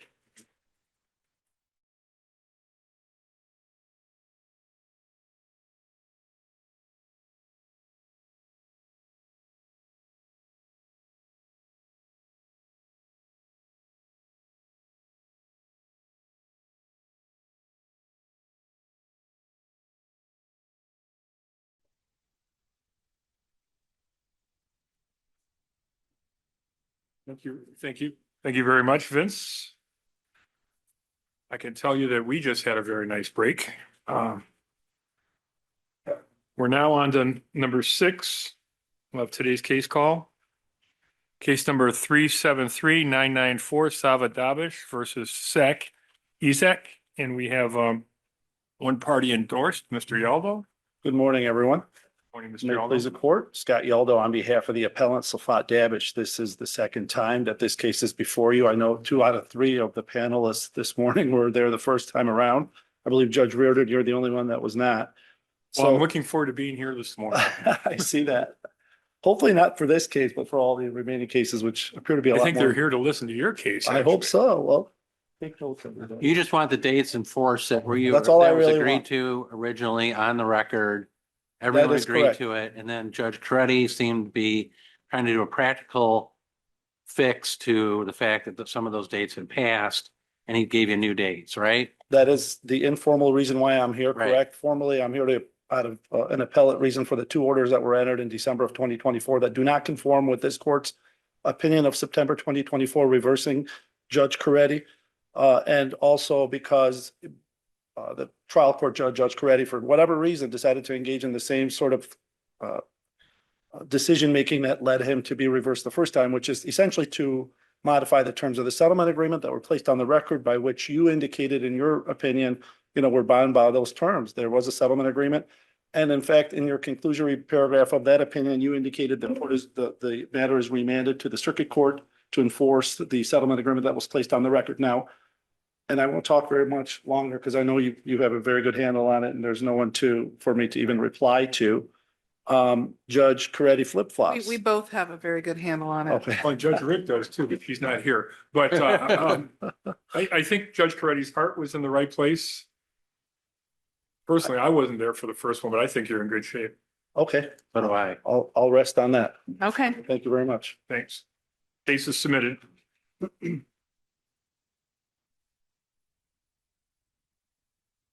Calling number 7 on our docket, 374-260, Scott Plachta versus Andrea Plachta. And we have Ms. Saylor Smith, who's endorsed. We don't have an endorsement from the other side, but go ahead and have a seat there. You can state your name for the record after Ms. Saylor Smith speaks. I think it's still morning. It was still morning 2 minutes ago. So good morning, Your Honors. Jordan Ayler Smith on behalf of the appellant father in this matter. My client is here this morning, afternoon, whatever time it is, and his mother is also here as well. Appellant father respectfully requests this court reverse the trial court's order awarding appellee mother sole legal custody of the party's minor child ATP and remand for further proceedings. I really have nothing to add outside of what is already stated in my brief. I did want to highlight a couple of things for Your Honors this morning and answer any questions that Your Honors may have for me. The first issue regarding the issue of the trial court really failing to articulate any burden of proof and really explain how anybody met the burden of proof that the trial court did not really articulate. I cited an unpublished case in my brief, the case of Sova v. McKinnon. It's on pages 30 and 31 of my brief. Again, it is unpublished. I do recognize that it's not binding on Your Honors, but I do think it's very illustrative of a very similar error and how this court handled it in the recent past.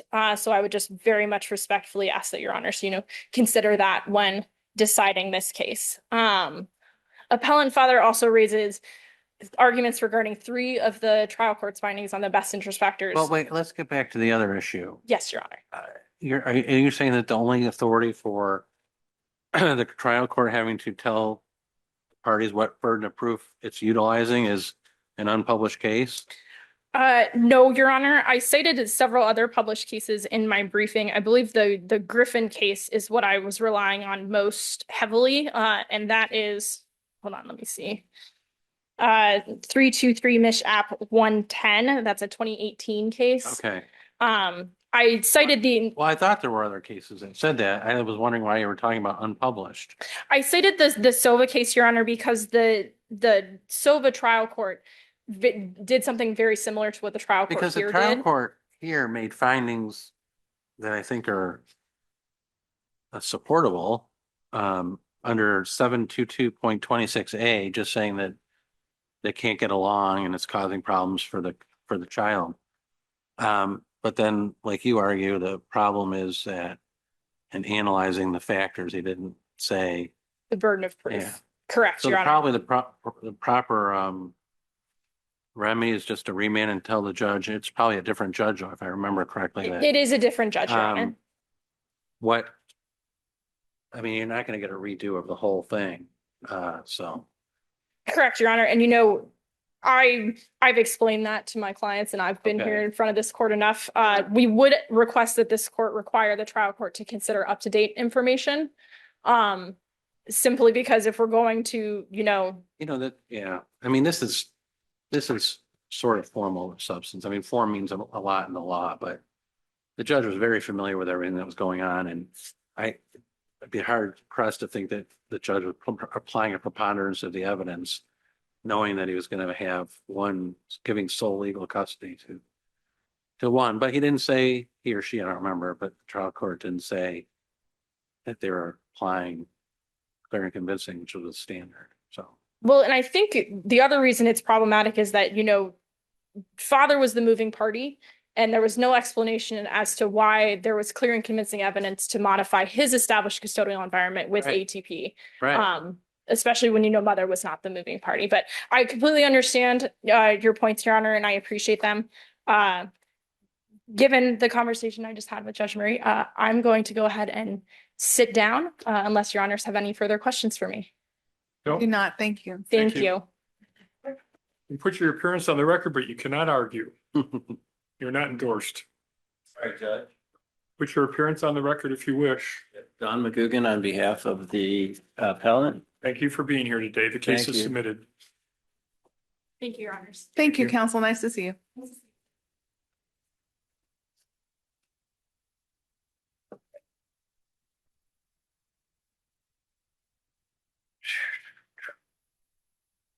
Calling number 8 on our docket today, case number 374732, Rosa Johnson versus Aquatic Solutions Physical Therapy LLC.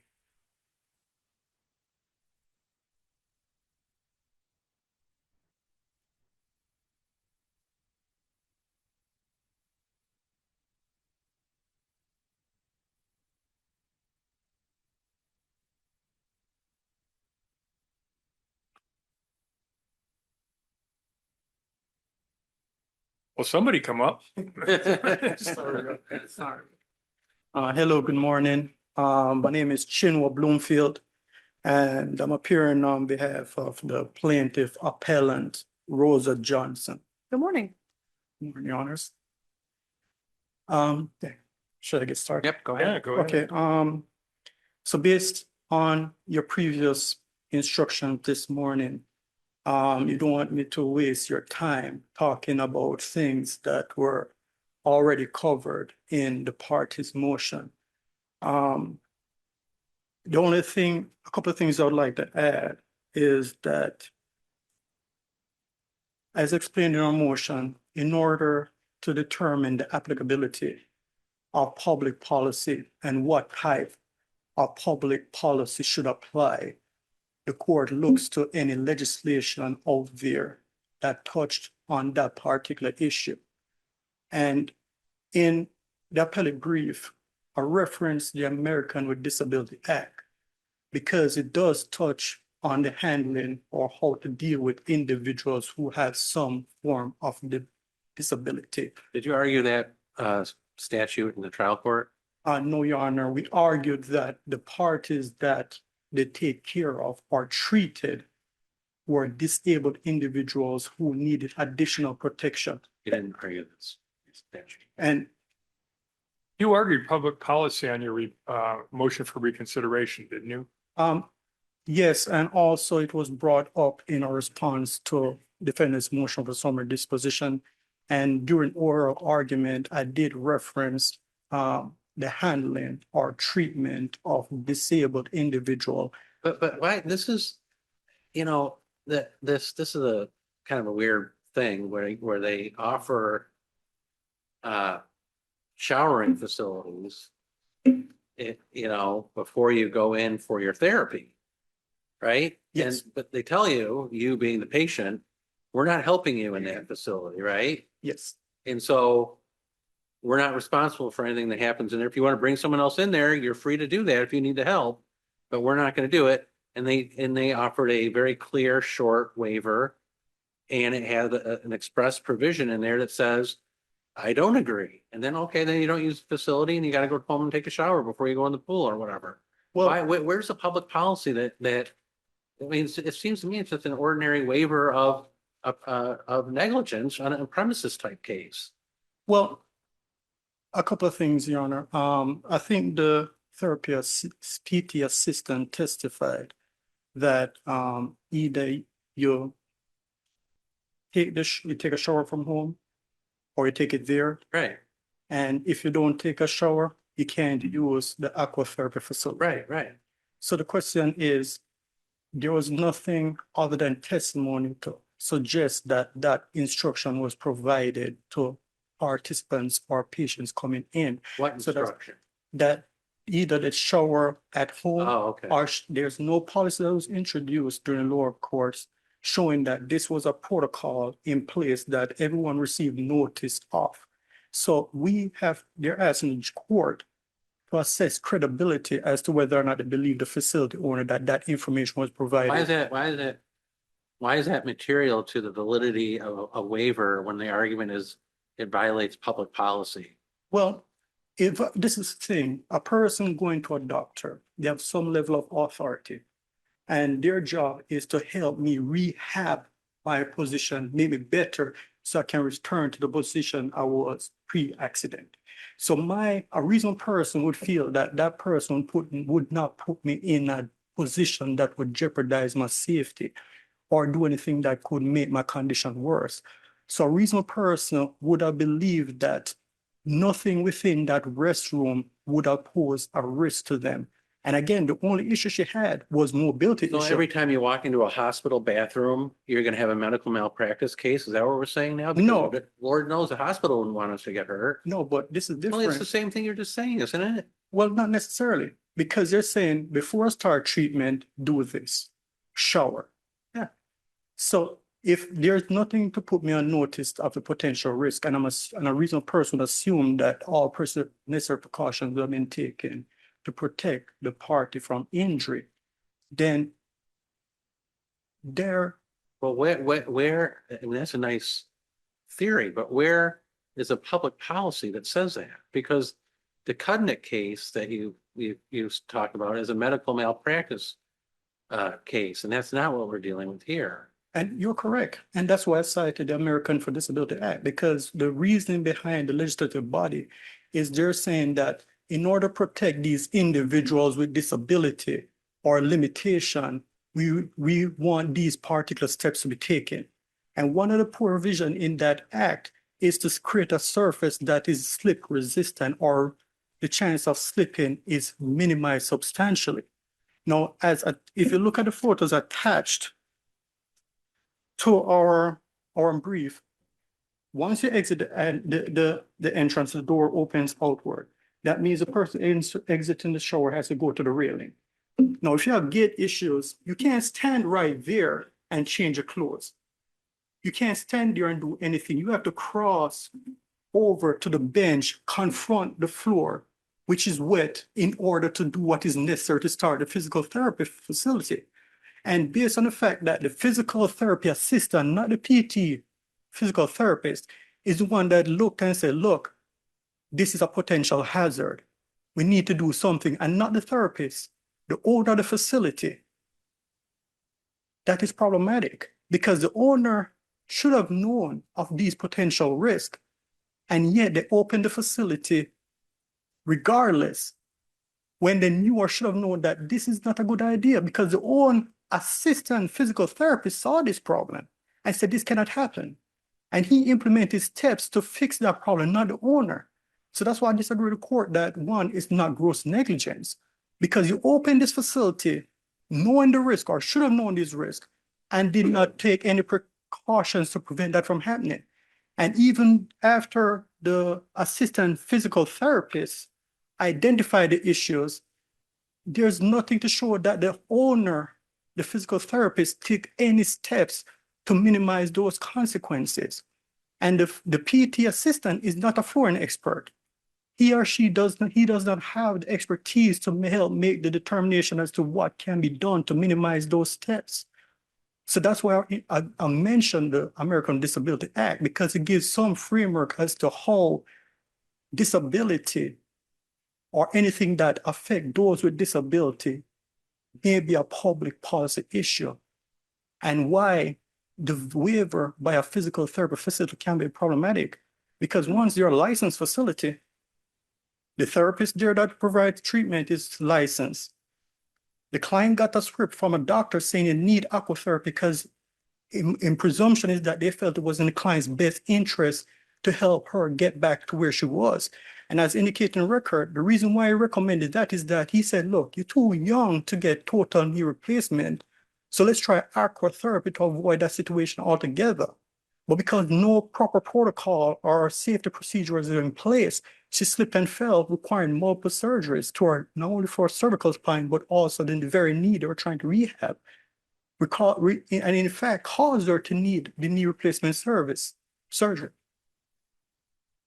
Did you look at Cudnick versus William Beaumont Hospital? I was like just looking at your brief. I don't think you cited that, did you? Yes, I'll double check. Or did I just, or is this just not doing a Yeah, good let's, job? let's check which page it is. I'm finding.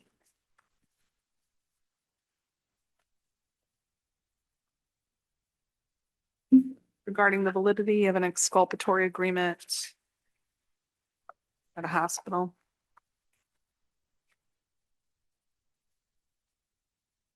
It's better than his index of authority. Okay. It's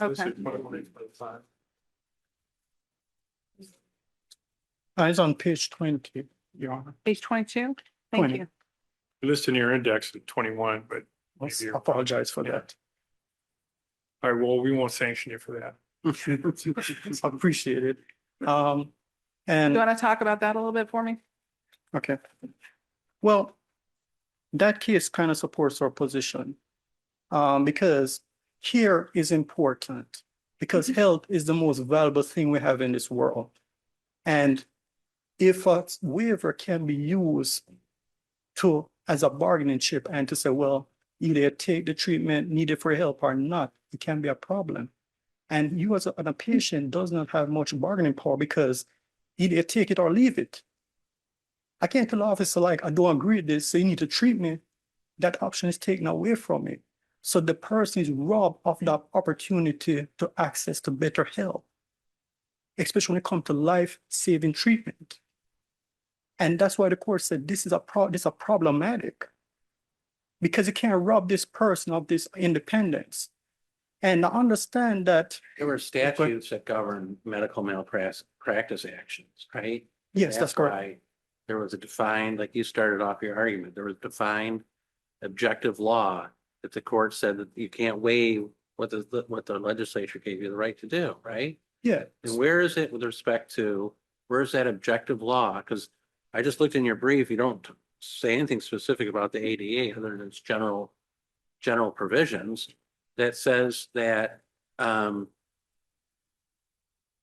what you have to have for showers in a facility. Well, the ADA was introduced to give context to help define or understand the reasoning why there's a public policy in place to protect those against disability. That's why it was referenced in the motion. Because based on the case I highlighted, the court needs to look at to see if there's any statute out there that. Yeah. Never mind. Go ahead. No, I apologize. I'm not raising the question. No, that's fine. I just think you're going around down the wrong alley. This is a negligence claim, and this is a waiver of negligence. If you want to bring an ADA claim, go ahead and bring it.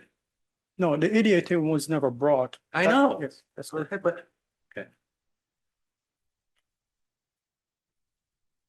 All right, Okay. you have some time for rebuttal. Okay, no, defense counsel mentioned causation. And as indicated the facility is owned by Alma, who is a physical therapist. And the facility also had a physical assistant who provide testimony. And based on testimony, they knew or should have known of the potential risk associated with that restroom area. But despite knowing this potential risk, they did make the facility open to the general public for treatment, knowing that there's a potential fall risk if they are required to shower in the facility before treatment. So they're the one that created that defect because they introduced, allowed them to go into a facility, know the potential risk, and did not take the appropriate safeguard. Also, the client testified that after the incident, the employee notified her that the person was responsible for cleaning the floor after each person apologized because they did not clean the floor before. So that was the argument raised for notice in the lower court, and the court did agree that there was sufficient fact to satisfy the notice requirement in the lower court decision. Also regarding the gross negligence issue, the same thing applies. If the physical therapy assistant could identify those potential risks, the owner, who is a physical therapist, should have known about these potential risks, but still open the facility to individuals who fall or are protected under the American with Disability Act. That shows that, and it doesn't appear they took anything to minimize the loss or the potential risk of someone getting injured. And even after the physical therapist assistant identified these issues, it doesn't appear the owner took any issues to help minimize these risks.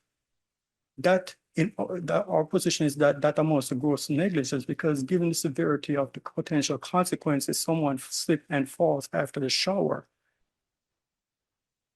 they should have done more, but failed to do that, which means that they did not value the potential risk. Because one, we know their license, a doctor felt that aquatherapy was relevant. They opened the door to the public with disability, gait issue, mobility issues, and then have them sign a waiver, pushing back liability to that person if they got injured. And that's why we say it's against public policy, and that conduct amounts to gross negligence. Regarding the hazard, every time someone shows, they're going to check water on the floor, which they don't dispute. So after every shower, they knew or should have known that there would be water on the flooring area where this incident happened. And they took no steps to minimize the risk of that happening. So they knew or should have known that every time someone enters or exits, whether the patient is somewhere before them, the risk of water accumulation would increase substantially, and that patients who use the restroom will be forced to confront that danger. So they knew that there was water be transmitted either by the patient or someone else. So they should have notice of this particular defect prior to this incident happening. So they did have notice, and it's not conjecture based on those factors. All right. Any questions? All right, thank you. You have some rebuttal time. Good afternoon, Your Honors. William McFarland on behalf of Defendant Aquatic Solutions Physical Therapy. I think you covered a lot of the issues with appellant's counsel, but I'll just reiterate a few points. In regards to the Cudnick case that was cited as the public policy for why the waiver is inapplicable, I believe Judge Murray touched on this a bit, but Cudnick was focused on medical treatment being held requiring the waiver. This was pretty plainly, by the language of the waiver, only limiting someone's access to the shower facilities. They still remained able to get any medical treatment they needed. Can we dispense with that issue here? Should we rule on the public policy here? Or remand it back to the trial court to let them make a decision and we can review it? I think that because the trial court didn't do anything regarding public policy. I believe the Cudnick case wasn't raised until the motion for recon. And Right. The trial judge dispensed with it because it wasn't raised in the initial response. But I think that the issue is pretty plain. There really isn't anything that Cudnick applies to that relates to this. And also, as was mentioned in our brief, the Supreme Court has addressed Cudnick specifically since it was filed. And let me switch that. The analysis the Supreme Court had prefaced with the phrase, even if it were to hold. What case are you citing? This is Paul v. Lee, which is on page 14 of our brief. The Supreme Court prefaced their reference to Cudnick by saying, even if we were to hold that Cudnick was properly decided, already throwing some questioning into whether Cudnick has any applicability. But the Supreme Court then said that any reference Cudnick had that public policy negates waivers for anything other than non-essential or for non-essential, non-life threatening medical treatment is dicta. So That's back in 97. The Supreme Court said that, correct? yes. Could be a different outcome these days. Well, in addition, we note that the Cudnick, the Tunkel factors that Cudnick cites includes the reference to whether or not something's a standard adhesion contract. And appellant's counsel did note that allege that the waiver was offered on a take it or leave it basis. But in 2005, the Supreme Court issued Rory v. Continental, which flatly says that whether or not a contract is a contract of adhesion, whether it's offered on a take it or leave it basis, does not create any justification for creating any adverse presumptions against the application of that contract. So for those reasons, I don't believe that Cudnick has any applicability, and I don't believe the waiver is violating public policy in any way. Turning to the issue of gross negligence, appellant's counsel states that defendant did not take any precautions, but also admits that an anti-slip formula was applied to the bathroom. That is itself a precaution. Whether or not it was applied accurately is irrelevant, because case law is pretty clear that even if you take any steps to avoid injury, even if they're not perfect, that at least evidences that it's not gross negligence, because it's not the lack of any care at all. But there was another factor. If somebody came in and used the shower and the floor was wet and it wasn't cleaned up. Well, the floor was always cleaned after anyone used it. That was repeated several times during depositions of everyone involved. That worked for a defendant. But regardless, plaintiff herself conceded in her testimony that she did not see any water on the ground when she entered. So whether or not there was water on the ground hasn't been established by any. As the trial court said, the water may have come from her when she hit the ground. Yeah. Okay. Right. And I don't want to waste any more of your time, but we just kind of touched on that last point. As was mentioned, we argued that the plaintiff had not established sufficient evidence beyond speculation for establishing that there was any water on the ground before her, or if the only water that was on the ground just simply came off of her after the shower.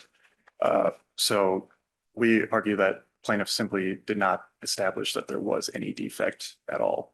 Other than that, if you don't have any questions, I'll finish up.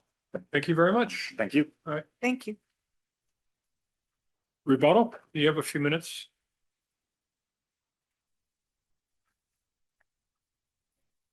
Defendant appellee did touch on the Supreme Court discussion on waivers, and he highlighted the fact that one of the factors that would potentially invalidate the waiver is if it affects essential body function.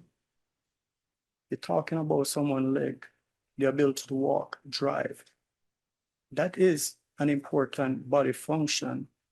So even based on that Supreme Court decision, public policy can be used to address the waiver issue and find it invalid. Also, defense counsel references the testimony of the employees, but that is still an issue of material fact for the jury to determine. And the issue is whether or not disability, given the American Disability Act guidance as to what is protected under disability, whether or not these facilities and the type of patients it treats would raise some public policy issues that would make the waiver invalid. Okay, thank you very much. The case is submitted. Have a good day. Thank you.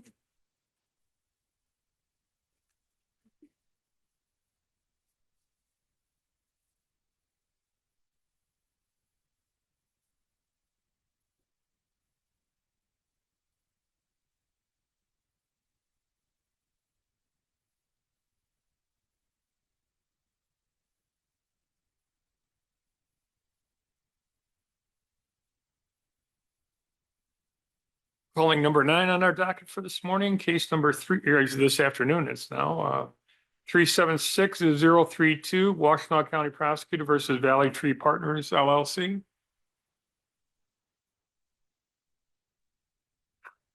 Good morning. Good Morning. May it please the court, Adam Barrett, with me is Devaney Gordon-Lehman on behalf of the appellant. I know the court's read the papers, but let me start by talking about the practical implications of what's happened now as a result of the preliminary injunction order.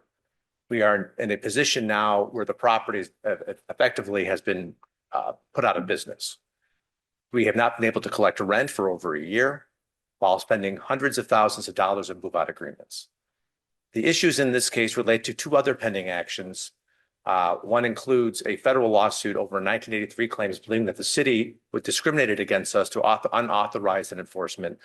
As you can see from the appellate briefing in this case, the first issues that were being cited were facial exterior issues of the apartment complexes, which eventually led, after the refusal of meetings and identification of citations, which eventually led to the revocation of the CFCs for 18 apartment buildings in Ypsilanti. The court, effectively by granting the preliminary injunction, took its equitable powers and put them in direct conflict with the State Housing Act that we cite in our brief. The issue. Let me interrupt you here. I know you're saying you've effectively been put out of business. Where have all the tenants gone? Do you know? So at this point, there are no CFCs in any of the 18 buildings. There are temporary CFCs in 2. We have put tenants in 2 buildings. They're still not paying rent, to my understanding. While we do have tenants in the Arbor West community, approximately. This is a huge apartment complex. Oh, it's huge, So, right? but if I remember please correct me if I'm wrong, but if I remember correctly, the judge said that tenants don't have to pay rent in buildings that didn't have the appropriate certification, correct? Correct. Okay, so those are the tenants that are not paying rent. No, the city, through a very aggressive enforcement actions, unheard of in the city, based upon our FOIA and discovery to date, pulled the CFCs on all of the 18 buildings. So no tenants are paying rent.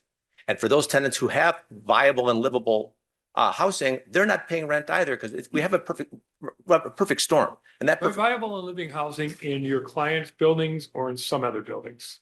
Viable and livable housing in our. Okay. How many? No, I'm sorry. I was thinking too fast. How many residents have been displaced? I can't give you that number. I wouldn't know exactly. You cited 3 or 4 or 5 that you're paying rent or they're not paying rent. You've got them housed other places. None are paying rent. None have paid rent for a year. But 3 or 4 or 5 have been moved elsewhere and they're not paying rent either. Right. We have moved tenants into the 720 and 721 buildings, for which we've had very numerous evidentiary hearings. How many tenants have you moved?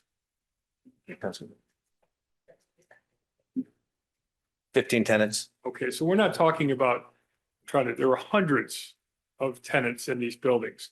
Not all hundreds of them have been displaced, correct? Some of them have Well, they have now, and I'll tell you why.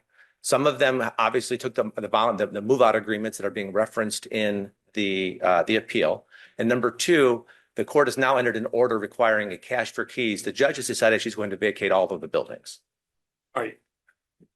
Wait, say that again? What's cash for keys? Cash for keys. We are now obligated to pay tenants to leave the buildings, and she's going to vacate all the buildings with the exception of 720 and 721. Okay, But that's past this record. It is past that record. Sorry. but Yeah, the point I is, shouldn't have it's not- asked. My it's not part of apologies. it's not. I gotta go back. What, there are 800 tenants? Is there, that, for some reason that pops out in my About mind. 800, yeah. Okay, 356 units. So we're looking at a handful that are no longer in those buildings on this record. On this record, as you've seen from our briefing, we've paid over $350,000. I know Yeah. that. How many tenants are displaced? 50? Let him answer. About 100 different Okay, tenants. thank you. And then correct me if it's a big record, right? Yeah. So help me out here. I just want to make sure I understand everything properly. The certifications go to a whole building, right? Like you can't have, how does that work? Explain that to me So, because again, you can have like, a couple of these apartments that are livable, but then if one apartment in the whole building is not livable, the whole thing loses certification. Is that how it works? So- Or do I have this wrong? No, you have it right, which is the city for the first time enforced its ordinance by saying the whole building. And we're talking about the city making citations about missing drywall this much, close the whole building down. Normally, the city, as most municipalities, they will enforce unit by unit. Judge Conkey here eventually forced the city to approach it that at least the 720, 721 West apartments I'm talking about later in the record, but the city changed tax immediately. The city required us to do things it has never required of anyone, and it's unsupportable. And so the net result is, as I've said before, it's effectively putting my clients out of business. We've collected no rent in a year. We have no funding to put in repairs, yet we still have the tenants in the Arbor West. We are in foreclosure with one of our senior lenders on the Arbor West side. And how do I raise more money or more funds? When I tell an investor, look what you can buy into. We're going to really turn this place around when I can't get the city to give me, even today, certificates of occupancy. Judge Huckey's resolution to that is what I said before, now to vacate all the buildings. So what ultimately we have to ask ourselves, I think, in the appeal, and the question the appeal presents, is whether or not a local ordinance can preempt or be in conflict with the state housing law. And I offer to you that it cannot. State housing law creates the statutory minimum. Right. Right? Right. But they can't go beyond that. The money for rent. You just said it's the minimum, which kind of indicates that they can. No, but look at the language exactly. It says it creates the standard that suspended rents shall be, not maybe, not shall be unless you municipalities say otherwise. The money should have. The housing law says, section 125-408 gives cities the authority to impose requirements higher than the minimum requirements laid down in this act. And also says this act does not preempt, preclude, or interfere with the authority of a municipality to protect the health, safety, general welfare of the public by ordinance or other means. I mean, it seems to be saying that they can go beyond. Judge Murray, you need to read a little further. Okay, because if you read a little further, it says nothing in this, provided they do not repeal, amend, modify, or dispense with any of said minimum requirements laid down by this act. So how can you say on the one hand that thou shall escrow rent, and on the other hand then say a court can order that no rent be paid? The entire purpose of putting that money into escrow is to motivate, or at least give the landlord. Oh, okay. Read that section. I'm sorry, I'm having a little computer problem. Yeah, now. I'm adding the following words: provided they do not, and then it gets to repeal, amend, modify, or dispense with any of the said minimum requirements laid down in this act. And you're saying that placing the rent in escrow is a minimum requirement to protect the landlord? No, what I'm saying is that the municipality is now supplementing that minimum requirement by changing what that requirement is. The municipality is now overriding state law by saying shall doesn't apply. How can we tell them still that it shall permit this, but then let it pass an ordinance that says you can't collect rent without a CFC? That makes no sense. This property had a CFC and we were basically inspected out of sequence and it was pulled, we think, on pretext reasons. And that's the issue for us here, which is that my point, what I was trying to raise was the money, as I think as the statute is creating itself, would be used then for the repairs. And that's what we were doing with the district court judge, Judge Cedric Simpson. You see me in the record talking about that, saying Judge Simpson has this under control. He's the one handling summary proceedings. And the court then basically took Judge Simpson out of it. So now I'm in a perfect storm. No rent, can't evict. And if my neighbor's not paying rent, I'm not paying rent. No cash flow for the building Is whatsoever. there anything in the record about my neighbor is not paying rent, I'm not paying rent, or is this just your conjecture? No, I'm bringing you current as this case is still pending. What's happened? I understand, all right, but you're just saying it, do you think that's happening? Is there any finding that that's happening? There's been no finding that it's been happening. Okay, I But just want to, I guess, separate your emotion from the facts. I appreciate that. But what has happened as a result of this order is clear, which is there's been $350,000 plus in money paid. And we ultimately have no ability here to kind of get out of this mess. I would ask that there is no authority under the court's equitable powers, I contend, to override the state statute, regardless of what the city of Ypsilanti's ordinances might provide. Let me ask you a question, because I'm sympathetic to what you're arguing. Okay, and I don't think courts should get overly involved in monitoring things when they can avoid it, because it just leads to continuous litigation, costs so much money. But the argument that you were just talking about with the preemption and all that, is that on, where does that fall under? Likelihood of success on the merits? I mean, what is that? Because you're appealing a preliminary injunction. So I'm trying to cabin where this argument fits, because under likelihood of success of the merits, as far as I can tell, you're only challenging some of the claims, not all of them. That's a really good point, Judge. Judge, what I'm saying, it would apply to likelihood of success in the merits. But what I'm saying is, while I am challenging a preliminary injunction, I am also raising the thrust of my appeal is that there's a misapplication of the law. That's a de novo application. It's not a discretionary application. But right. What the law means is de novo, but where, we know what the four factors are for a preliminary injunction. So where does the court saying that I'm going to ignore what the housing law says about escrowing rent, and I'm not going to make anyone pay, where does that fall under the preliminary injunction analysis? I think it applies both to likelihood of success on the merits. Now, she made a finding of that, so we have to weigh all those factors. But then it also goes to irreparable harm. The court here has changed the irreparable harm to your client. Right. That's not the way you usually look at that. No, but that's why you have to also balance the third and the fourth factor for a preliminary injunction, right? Public risk and But it seems like it's more like a remedy that, it's part of the injunction, obviously, it's part of the order. I don't know. The order even goes as far as to obligate two individuals who are members of an LLC that are members of an LLC that own this apartment building. They're obligated under that order to pay the move out agreements if others don't. That's unheard of. Now, Judge Murray mentioned remedy, when I was looking at this case, initially, I thought, well, she's crafted a remedy to try and get the owners of these buildings to move and do repairs. If she didn't do that, what other alternative would she have to, I guess, light a fire under your clients?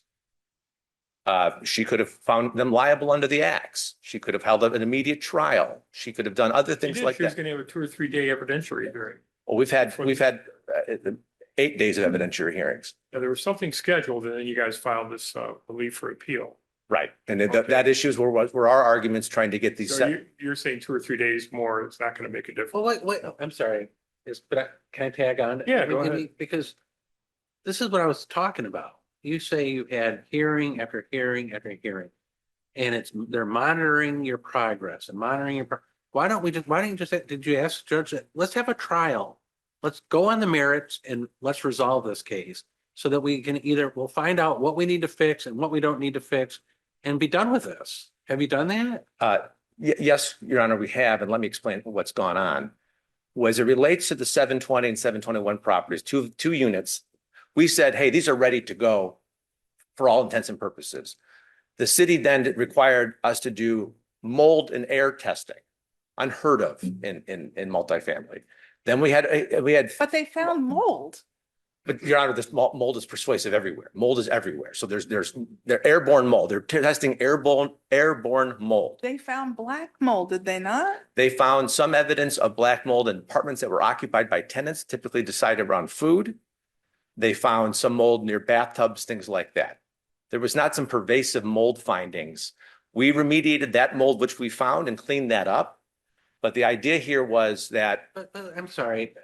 Well, go ahead. Finish answering her question. I am finished, yes, sir. Okay, because this is what I'm getting at. I mean, a preliminary injunction, what? It's supposed to maintain the status quo until you resolve the case, right? Yeah, that's the purpose of the preliminary injunction. And how long is this case? When was this case filed? Last year?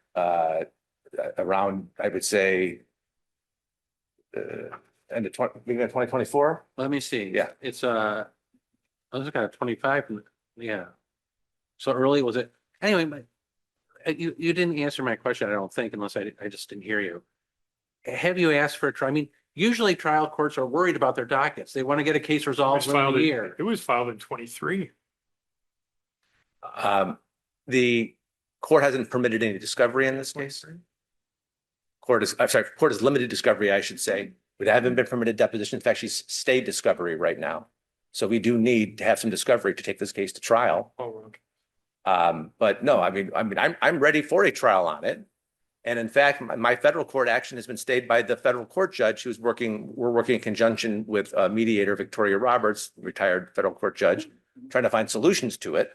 But what's the hindrance is I can't find solutions to this case because I can't collect rent and I have no money to use for repairs.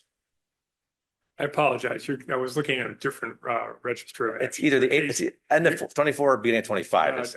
Beginning 25, I think. It's February 19th, 25. Okay. So my apologies. Almost a year. Right. And my guess is that we are probably going to pick up back in earnest now that the court has entered the order closing requiring cash for keys, requiring the vacation of all of the apartments with the exception of those two buildings I talked about. To permit, permits to go on, but there's so many roadblocks in this case. Have you explained it? Well, forget it. That's right. Otherwise, I'll rely upon my briefs. I appreciate the discussion this morning. If you have any more questions of me, I'm happy to answer them. Thank you. Now we have Applebee's counsel here, but they're not endorsed to argue. Can you put your name on the record? Yes, that's fine. Jacob Kennedy on behalf of Washtenaw County Prosecutor's Office, Your Honors. May it please the court, Ypsilanti City Attorney Randolph Barker. Thank you very much. Safe travels. Case is submitted. Minute the last case for 23.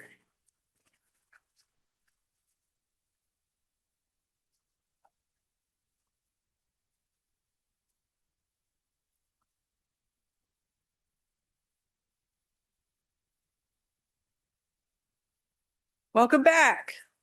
Whoa, the beginning and the end. We hope. Calling case number 10 on our docket for today. Case number 365-744, People versus Anthony John Till Webb. Good afternoon, Your Honors. I'm a Lawton Assistant Appellate Defender on behalf of Anthony Webb. And Your Honors, in this case, my brief raises 4 issues. I'm planning to focus my argument on the prejudice aspect of the ineffective assistance claims and the jury instruction error. To the extent the court wants me to address anything else, I'm happy to do so. The prosecution's case in here hinged on Mr. DeGroot's identification of Mr. Webb. The defense's case turned on Mr. Webb's credibility and his trial testimony. The defense had 3 avenues to either avert or mitigate Mr. DeGroot's ID. They could have moved to suppress under existing case law because the police had tainted Mr. DeGroot's ability. Posey was decided after this case, correct? So, yes. So the attorney couldn't be held to that standard. Well, that is one of the arguments in my brief, but that's not the argument that I was making just now. Okay. I think there are 2 arguments to be made here. There is an argument under existing case law because the police go into the hospital room and they say, we got the guy. We don't even need to do a photo lineup with you. We're not going to do a photo lineup with you because we are so confident it has been filmed. And so we've got him. That's the most important thing. We've arrested him. So under existing case law at the time, that is a basis to suppress any identification by Mr. DeGroot, because that is an external factor that is making it. Okay, let's say I think you make some pretty good arguments here. Where's the prejudice to your client? The prejudice to my client is that the other two eyewitnesses, the closest eyewitnesses to this shooting, which is Mr. Golembuski, who is the landscaper standing on the other side of a bush, and Molly Youngson, who is standing inside of the house and sees a person walking across her lawn. Neither of those people identify Mr. Webb. So No, it doesn't the lady, you're talking about the lady that filmed it, right? That's Lindsay Bauer. Okay, sorry. Go I know there are a lot of names. They have Sorry. him walking down Plymouth Road. So they have him running down Plymouth Running Road. down Plymouth Road, thank you. Mr. Webb testified and he explained that. So that's where Mr. Webb's testimony and his credibility matter, because he testifies. He's looking for his son. He's looking for his sons, right? Yeah. He has just had a son who's been killed on gun 4 violence. days earlier. 4 days earlier, the same area. He knows he's dropped his sons off at the corner. He knows they're walking in the area. He testified and Ms. Evans testified. That was a mistake at the Ginther hearing by trial counsel. And it's cited in my brief where she testified to this. But Ms. Evans also testified they worked together and they heard the gunshots at the same time and that he took off running. And he said he took off running because his son has just been shot in the area by a random teenager on a bicycle. And he doesn't know if his sons are perhaps the people who are being shot now. And he testified at trial that he ran up towards that area. He testified he ran past the bus stop, which is visible on the video. And that he ran up until he realized my sons are not involved in this and I'm running towards gunshots. That's a bad idea. And he turned around and he ran away. So Ms. Bauer, who is the one who's standing inside of her house filming, the photos are cited in my brief. She cannot see what is happening in her neighbor's yard because there are all of these trees. And then they're also on the far side of her yard, right? There's Ms. Bauer's house. There's the house where the shooting happens. And the shooting is happening really in the corner that's furthest from Ms. Bauer. So she can't see what's happening in that yard. So she identifies Mr. Webb at trial, but she's seen a video of him running down the street, right? She's identifying the person that she saw running down the street. She didn't see the shooting. Mr. Golembuski, another suggestive ID that takes place at trial, first time with no photo lineup by the police. He does not identify Mr. Webb sitting at the defense table. He describes a person who looks different than Mr. Webb. He says a dark, stocky man. Mr. Webb is a tall African-American man who has a prominent gray beard at the time. None of those details are in Mr. Golembuski's testimony. He looks around the courtroom. He says the shooter's not here. Molly Youngson isn't even asked about identifications at trial because they do a photo lineup with her pretty close to the time of the shooting, and she does not pick out Anthony Webb. So that to me is the prejudice. You've got the two people who are not tainted by the police, and even in arguably suggestive circumstances, do not select Mr. Webb. A jury in this case could reasonably say that they believe Mr. Webb and that he was not identified. So that's a basis to suppress. Trial counsel testified he never considered doing that. He didn't do any research into that. He was not familiar with any of the seminal cases that have to do with moving to suppress eyewitness IDs. That's deficient performance. The Posey argument, we don't need to talk about today. It's in my brief. I think there is something to be said for this is a case that falls within sort of a maybe like a little period of overlap that footnote in Posey doesn't apply to, but I think there's a very strong case for moving to suppress. And then the other thing that counsel could have done was, even if he wasn't going to move to suppress, even if he loses the motion to suppress, he could call an expert in eyewitness identification to provide the type of testimony that Dr. Sievert provided at the evidentiary hearing to explain why this was a suggestive identification and to help. Let's say I agree with all of that. There's just so okay, yeah, you got that the identification, was tainted, right? The identification by the victim. Let's say we agree that that's tainted. You have so much other evidence. The phone call from his daughter, I think it was, that they thought they saw who they believe to be the shooter, the gang member who shot. I think actually he has now been He's now been convicted. Yeah, he's now been convicted of killing the defendant's son. You know, I mean, I listened to the 911 call. She's identifying him in the area. And then, I mean, oh my gosh, if your client is innocent, he has the worst luck on the planet because he just happens to be right there. He's out running. He's got something in his pocket. I watched the video. It looks kind of like it's kind of heavy and kind of metalish and just like, and the story is just like, it's like this parade of unfortunate circumstances. What do I do, especially with the phone call, like of all the things, the phone call from the daughter, and then the messaging that went back and forth that, he didn't even read that they got the guy until after this happened, like at 6 o'clock. So I have Sorry, I have I'm multiple sorry. answers. These were all the things that like were going through my mind when I was carefully looking at your briefing. Right. I have multiple answers. Yeah, yeah. I want to start with the Strickland standard, not to devalue what I do think is Mr. Webb's innocence, but because I think the Strickland standard is important here, right? Because the Strickland standard is not sufficiency. It is, does it undermine confidence in the outcome? And the US Supreme Court has very clearly said, you can think that there is still enough evidence to convince this person, but if these errors undermine your confidence in the outcome, if a reasonable jury could reach another conclusion, then that is all you need for Strickland. But I do want to answer on the facts because Jade is Mr. Webb's wife, is Mr. Webb's daughter. She is not with her father. She's not in the same location as her father. She is not communicating with her father. He's in her car, right? No, he's not in her car. She's with her mom, Ms. Evans. All right, you can hear the mom in the background, but and they're at the gas station, and there are other people at the gas station who also know Mr. Webb's son.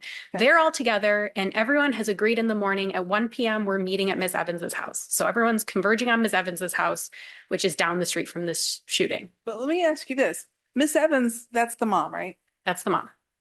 I thought that she wasn't staying at her house. I thought she was so scared of this young man that murdered her son that she was staying at a hotel. Right. So Ms. Evans testified at the trial, and I think Mr. Webb also testified that, right, she's staying at a hotel. They want to get things from the house. They're planning a funeral. And so they've all agreed, we're all going to meet at the house at 1 p.m.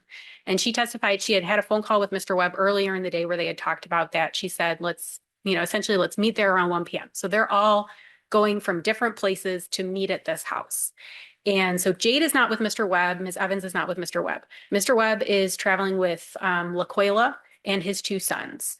And so about 20 minutes, I think it's about maybe 30 minutes, 20 to 30 minutes before this shooting, there is the phone call from Jade. And you can hear her mom in the background, and her mom testified there are other people who just happen to be at the gas station who also know JJ. And they make that 911 call. And then they leave and they head towards Ms. Evans's house, right? They have to take this long circuitous route because as there is an issue too, you have the construction. Right. Yeah. Then, construction. Right. Then Mr. Webb testifies. Mr. Webb then testifies that he stops at the bank with his kids and Laquela, which is at the intersection of Leonard and Plymouth. They stop at the bank later, and he gets into kind of like, there's like a family argument going on with his sons. And the kids are kind of like, we're just walking to mom's house. We don't want to be in the car with you anymore. And so he then is driving this long route to get to Ms. Evans's house. And that is about the time when he arrives. Ms. Evans is already at home. Jade would be with Ms. Evans. And they say that is when they hear the gunshots in the distance. The other point I want to make about the phone is that Mr. Webb testified his phone was dead. That's why he wasn't checking his phone. Right. The police did a forensic investigation of this phone, right?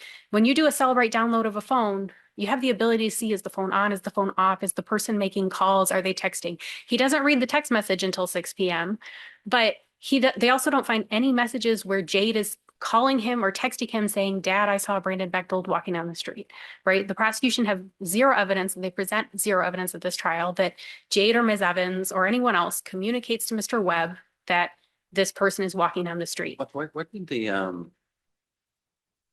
did the victim say the shooter said? He said, you shot my brother. Yeah. And Mr. Webb is not his brother.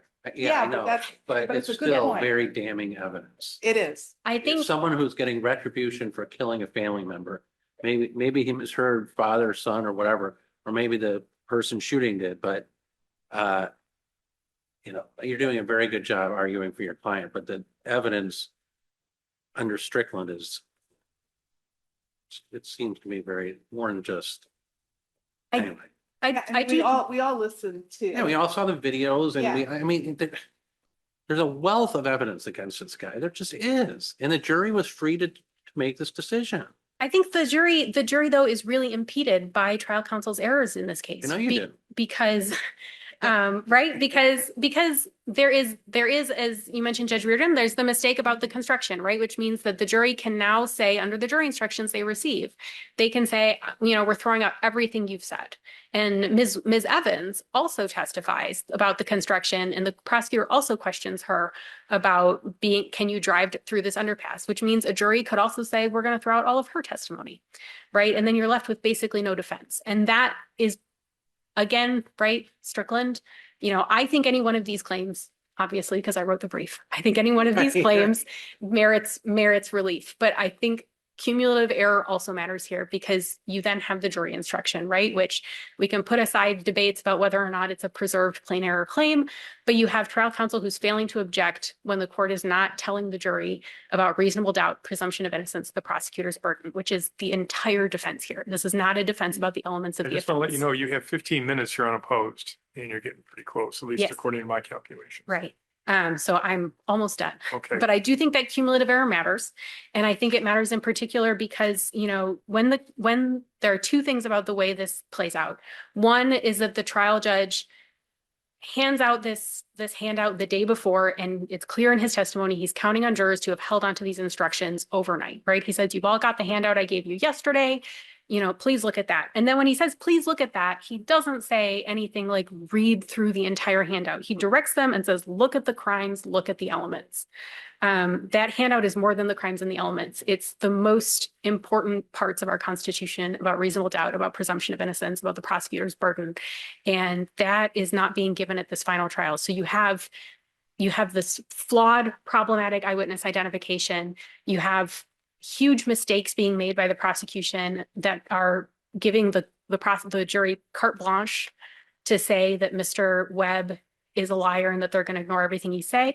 And then you have vital final oral instructions missing at the end. I think those things together certainly amount to Strickland prejudice. And now I'm How long done. have you been at Sado? Yeah, you're really good. 3.5 years now. You have? Yeah. I think you were on my first ever panel, Judge Murray. I don't think I've seen you very often, though. Really? Yeah, I think you were on my very Well, first that oral was argument. 3.5 years ago. I It was can't 3.5 remember years that ago. Yeah, this is the first- You do a very nice This is the job. first you I've do a seen really of good you. job. Yes, I think this is your first time. I think it's my first time with both of you. Yeah, it's the first time I've seen you as well. You did a great job. You Thank have you. about a minute if you want to add anything else. She said she was done. I'm done. I'm happy to take more compliments, but I will stop talking. Where were you working before Sado? I was at the Washtenaw County Prosecutor's Office, and before that, I was a trial attorney in Wisconsin. All right. Oh, what Well, part of tell us all Wisconsin? about that other case then, why the prosecutors in the city of Ann Arbor is going after. Yeah. Oh, I don't know. That's a mess of a case. That I case- certainly wouldn't want to weigh in on The that. case is submitted. Vince, the case is submitted? Okay, now tell us. Oh. Yes. No, I don't want to weigh in on anything the Washtenaw County Prosecutor does. Yeah. All right, well, very nice to see you. Yeah, It's nice to see you too. yeah, you're really good, Private Mel. Very impressive. I have my new intern here. You still here? Yeah, Hans, Hi. yeah, learn from Miss Lawton. She's very, very good. So Hans is a second year at the University of Detroit. Yeah, I think you're one of Sato's best. Yeah.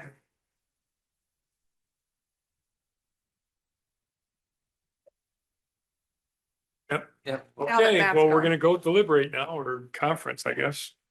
Yeah. Ready. We got, oh, that's right. We got one more. Gotta put on the. Oh, record. yeah. Okay. Calling the final case for today. Thank you, Vince. Number 11 on our docket, 375-499, In re Cognata Minors. There being no one here appearing for anyone, no one endorsed to argue. The case is submitted on the briefs. Thank you very much for being here. All right.